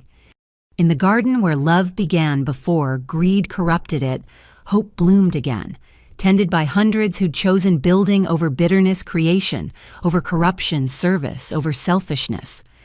Eleanor Fairchild had been murdered for money, but her true wealth, the values she'd planted in everyone she'd touched, had survived and thrived and multiplied beyond any calculation. That was the real reckoning, evil exposed, punished, and transcended by good that refused to die. In the end, love won by lasting longer, reaching further, and building higher than hate ever could. The gavel had fallen. The sentences were served. But the story continued, with every choice to be better than our wounds, bigger than our betrayals, and braver than our fears. Justice was done. Life went on. And somewhere, Eleanor smiled. 2 years after the trials ended, I stood in the lobby of the Grandview Resort, watching something I'd never imagined possible. Daniel's former country club friends checking in for our annual Ethics and Hospitality Conference. The men who'd once enabled his corruption now paid to learn better ways. "Strange world," Marcus observed, joining me with coffee. "Half these people wouldn't speak to you 3 years ago." "People change," I replied, watching Judge Harrison, now retired, and remorseful help Maria set up registration tables. Or at least they can if given the chance. The conference was Madison's idea, pitched during one of our monthly lunches that had slowly rebuilt our relationship. We keep talking about transformation, she'd argued. Why not teach it? Show the industry how we turned scandal into success. She'd been right. Requests for our business model poured in constantly. Rather than hoard knowledge, we decided to share it. 3 days of sessions on employee ownership, community integration, and ethical leadership, all profits to our worker education fund. The opening session filled the ballroom where Daniel had once held court.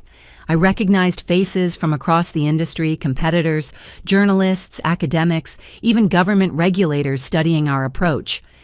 Welcome to what my mother would have called revolution through room service.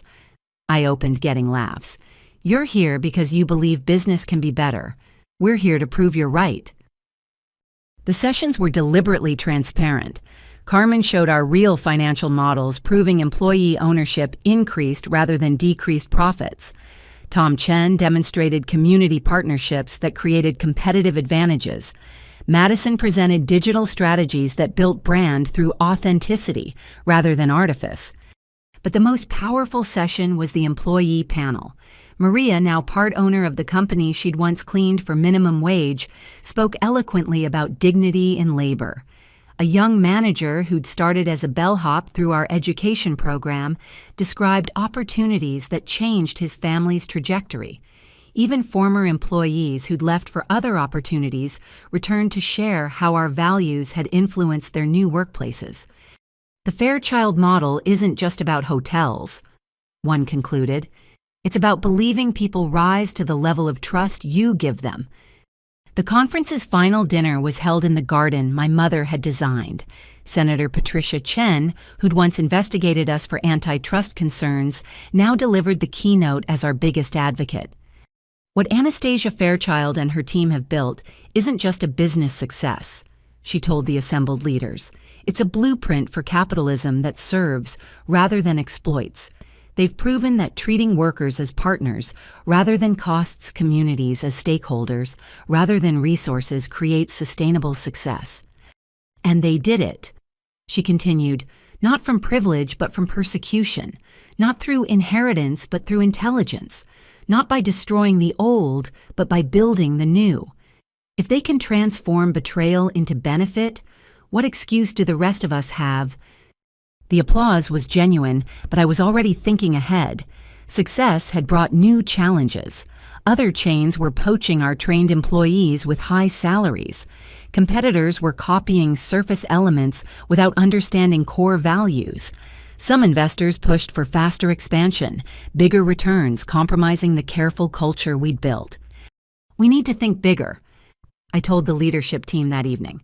Not just more hotels, but deeper impact. What if we created an entire ecosystem? Over the following months, we launched initiatives that went beyond traditional hospitality. The Fairchild Foundation.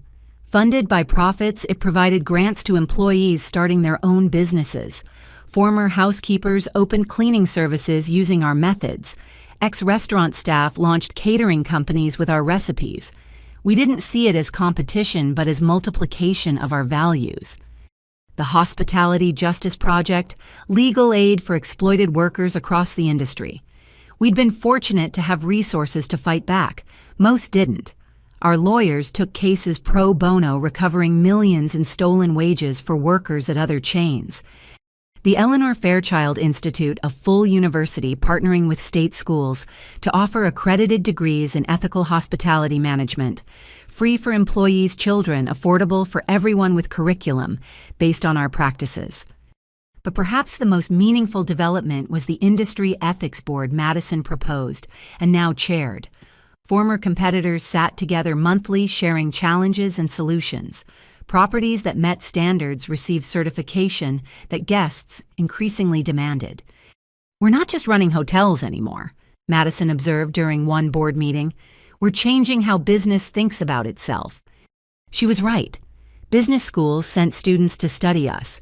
Government agencies consulted on worker protection laws. International hospitality organizations adopted our standards. The girl thrown out with $40 had somehow influenced an entire industry. Yet personal success felt hollow without personal connection. I'd been so focused on building the business that I'd neglected building a life. At 35, I had an empire but ate dinner, alone had wealth, but no one to share it with, had won every battle, but wondered if I'd lost something harder to quantify. The answer came from an unexpected source, James Chen, Tom's son, who'd joined the company fresh from hotel school 5 years prior. We'd worked together professionally, but when he asked me to dinner, not to discuss quarterly reports, I realized I'd been blind to what was developing. "You know everything about me," I protested on our first real date. My family dysfunction, my obsessive work habits, my inability to trust easily. "I know you turned pain into purpose," he countered. "That you wake up thinking about employees' families, that you still visit your mother's grave every Sunday, that you're human, not the saint everyone's trying to make you." "I'm not sure I know how to do this. Run a company, I've got that down. But actual personal happiness—" "Same way you learned everything else," he smiled. "One day at a time with someone who understands the journey." We married 2 years later at the Evergreen Inn in the garden where my parents had met. Maria officiated. She'd gotten ordained specifically for the occasion. Madison was my maid of honor, earning the role through years of genuine change. Employees filled every seat family in every way that mattered. Even Daniel sent a letter from prison, his first contact in 3 years. "I know you won't read this at your wedding," he wrote, "but I wanted you to know I was wrong about everything. Your mother would be proud. Despite everything, I hope you find the happiness I threw away." I didn't respond, but I kept the letter. Not for him, but as a reminder that even the worst choices could lead to recognition, even if too late to matter. The reception was held in the ballroom now named for Eleanor. Tom Chen gave a toast that captured everything. Anastasia proved that legacy isn't what you're given, but what you give. Not what you inherit, but what you inspire. Eleanor Fairchild left more than hotels. She left values that survived betrayal, grew through adversity, and now flourish in thousands of lives touched by her daughter's courage. As James and I danced where my parents once had, I realized the transformation was complete. Not just of hotels or companies, but of pain into purpose, betrayal, into benefit loss, into legacy. The empire now encompassed 90 properties across the country, each one a community of mutual success. 20,000 employees owned shares in their futures. Hundreds of thousands of guests experienced hospitality as it should be. Millions of dollars flowed to communities through partnerships and programs. But numbers couldn't capture the real victory. Maria's daughter graduated medical school debt-free thanks to our scholarships. Carmen's Training Institute had graduated 5,000 hospitality professionals. Tom's community programs had revitalized entire neighborhoods. Madison's ethics board had transformed from mockable idealism to industry standard. "Any regrets?" James asked as we watched sunset from our honeymoon suite, the same room where Daniel had once hoarded luxury for himself, now available to any employee at cost. "None," I said honestly. "Every pain led here. Every betrayal taught lessons. Every loss revealed what truly mattered. I wouldn't change the journey even if I could." That night, I dreamed of my mother for the first time in years. Not the frail woman in the hospital bed, but the vibrant leader who'd built with love. She stood in her garden surrounded by all the lives she'd touched, all the futures she'd enabled, all the hope she'd planted.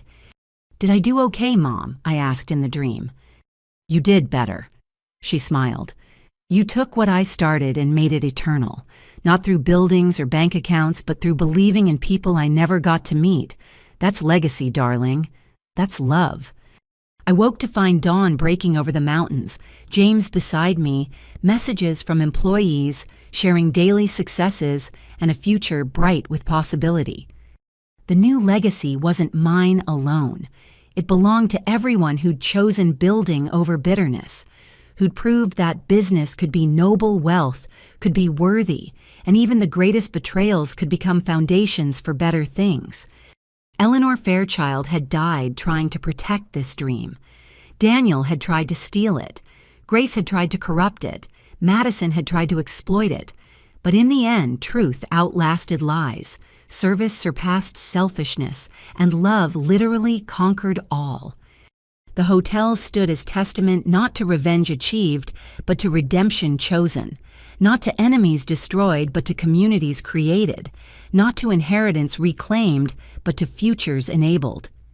And in every property, in every program, in every life lifted by opportunity, Eleanor Fairchild's heartbeat echoed steady, strong and eternal.